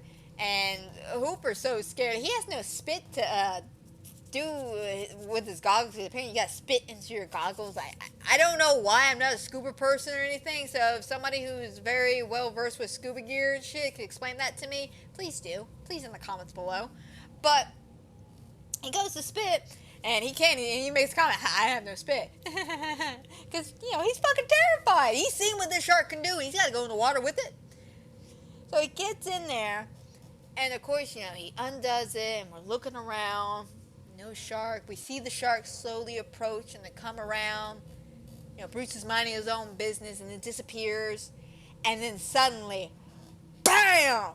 Bruce just body checks the fucking cage. At this point, he wants Hooper. He wants this man dead. And he's like thrashing around. And he's trying to fucking break open the cage with his mouth and banging on into it. And this is where we get those cool little cut shot of an actual real life great white shark that showed up during the filming. And the infamous shark that got caught into the cage that saved Hooper's life. Yeah, we see that. And as, you know, it's wrestling with the cage and everything because it's all stuck and shit. Hooper in the pen, and Hooper's trying his best, by the way, before the shark got caught in the cage. He's trying to fight the shark. I want to say the shark gets him one time in the leg, or barely misses him. It looks like it gets him, though. And he's like stabbing the shark with a knife in the water. And of course, you know, Bruce pulls back. And eventually Hooper just swims away, and he gets underneath, further down to the coral reefs area, the hideout.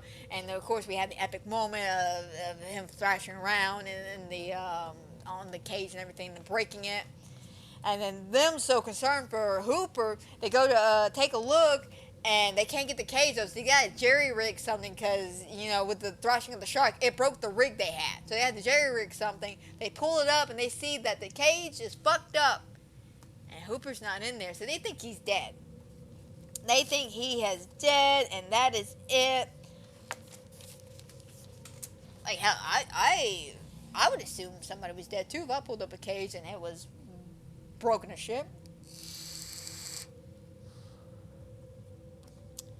So after this, we then get this, like, it's fucking goofy. It's goofy, but I love it, because it shows off the fun size of the shark and about how great it is. And again, this was great for practical effects, mechanical practical effects for 1975. So that is why I love the shark, because for a 1975 machinery, it looks phenomenal. Now, is it the greatest? No, but it holds up extremely well. The look of the shark holds up extremely well.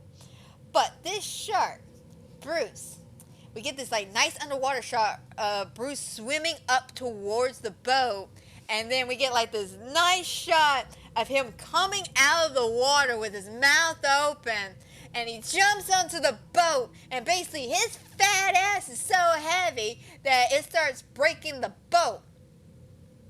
And as he is on the boat, pulling it down, Quentin and Brody are still on the boat, so they're, being pulled forward, sliding towards the shark, because he's like hungry hippos over here, just nom. And poor Quentin.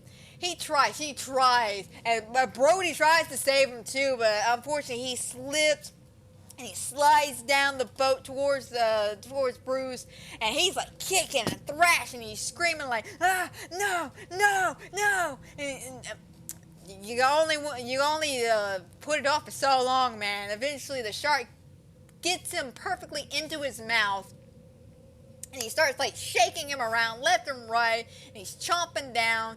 And of course, we get this like nice up close shot of Quentin, spewing blood out of his mouth as he's screaming, and he's got the machete that he grabbed, and he's been stabbing Bruce for a minute in the cheek right here, and then all of that abruptly cuts, and it gets quiet as the shark drags Quentin underneath the water, and poor Brody is just so in shock. He backs up into the boat, and the fucking door closes for him. And he gets in. And as he gets in, the water at this point now chest high, because the ship is sinking. The ship is going. Dun, dun, dun, dun. God rest the Orca. It was a good ship, but it is sinking nonetheless. And as he's like backing up, Bruce. Now I will say this. As a kid, this scene scared the shit out of me, because I was not expecting Bruce to come crashing all through the windows, and he starts attacking Brody, and Brody's throwing random shit at him, and he grabs the HO2 tank, and he starts hitting him with it on the nose, and then throws it into the mouth. Now, if I may digress for like 2 seconds here, I know, a lot of digression today. Something I noticed watching this movie this time around that I never noticed any other time. They did make this a joke in Jaws the Revenge about the shark growling. Yeah, sounding like a dinosaur, right? I didn't realize in the first movie they actually have him growl. Excuse me. He does that several times throughout the movie. He growls, and I love it. Even though it's gimmicky and silly, I love it. But he throws the tank into the shark's mouth. The shark dips out. So then Brody ends up growing up further upward towards the mast of the boat here.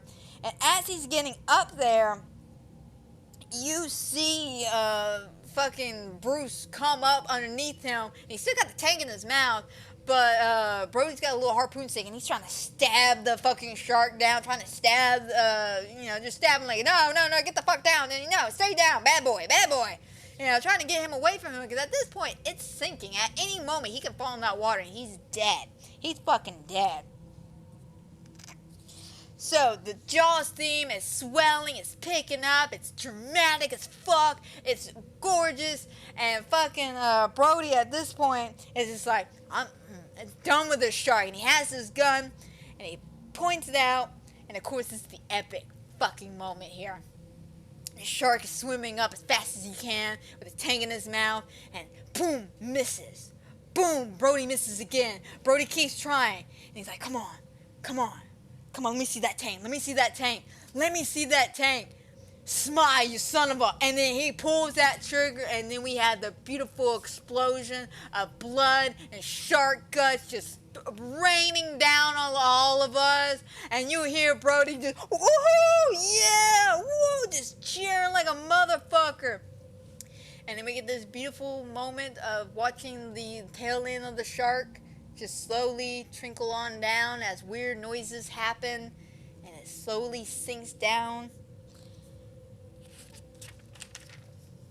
And then as they're sitting there, Brody's sitting on the edge, just collecting his breath, we see Hooper pop up, and he's looking around like, oh my god, I made it. And he looks over and he sees the Brody, and he swims up over there, and they see each other, and then they laugh. They fucking laugh like, ha ha ha, you're still alive. That's great. Where's Quentin? No! Like, seriously, these two, like, the one man who was not qualified to work on the water survived, but the fisherman didn't. I think that's why everybody was laughing at that point. But as they're sitting there, he's just like, hey, do you think we could commandeer a couple of those? And it's the barrels, and they make a little makeshift raft so they could pedal their ass back to land. Because where the ship ended up sinking at, they're not that far from land. Like, they're far enough that they still need to bring the shark in, but they're not that far to swim back. And after swimming, he's just like, what day is this? It's Wednesday. No, Tuesday. Oh, the tide's with us, I think. You know, I used to hate the water. Huh, I wonder why. And then we cut to, a beautiful beach shot as the credits are rolling, and I'm pretty sure you see them kind of get up onto the land. And that's the end of the movie. That's the end of this beautiful, beautiful, beautiful movie. I love this movie. It's rather obvious since I've spent almost 4 hours talking about this movie. This is the longest podcast I've done all year. I'm not going to lie. But I love Jaws. I grew up with Jaws. I love every aspect of Jaws. I have so many good memories of Jaws, so many fun facts about Jaws. It's a staple of my childhood. It truly is. It ranks up there with The Changeling. The Changeling for me is the greatest haunted house movie ever. This is the greatest monster movie ever. And I don't mean like Universal monster movies or anything like that. I mean like animal monster creature feature. This one's my favorite. Now don't get me wrong, I do love, a couple of my snake movies like Python or, Anaconda Hunts the Blood Orchid, shit like that. Venom was actually one of my favorite snake movies. That movie scares the shit out of me because there's so many goddamn rattlesnakes in that fucking movie. And I hate rattlesnakes. I hate rattlesnakes. I have an intense fear of rattlesnakes.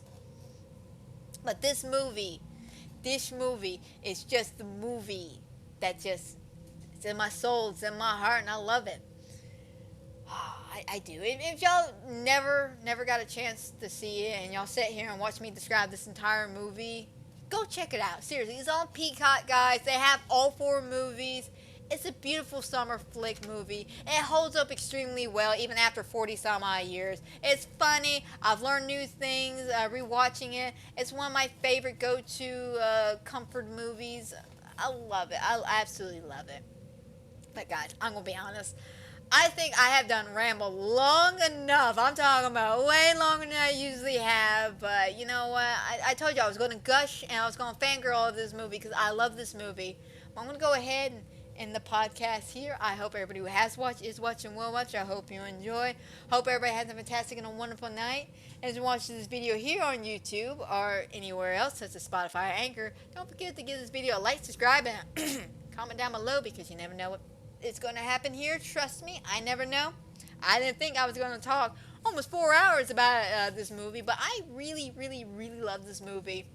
It's a fantastic movie, and I could just talk about it for days, to be honest. I really can.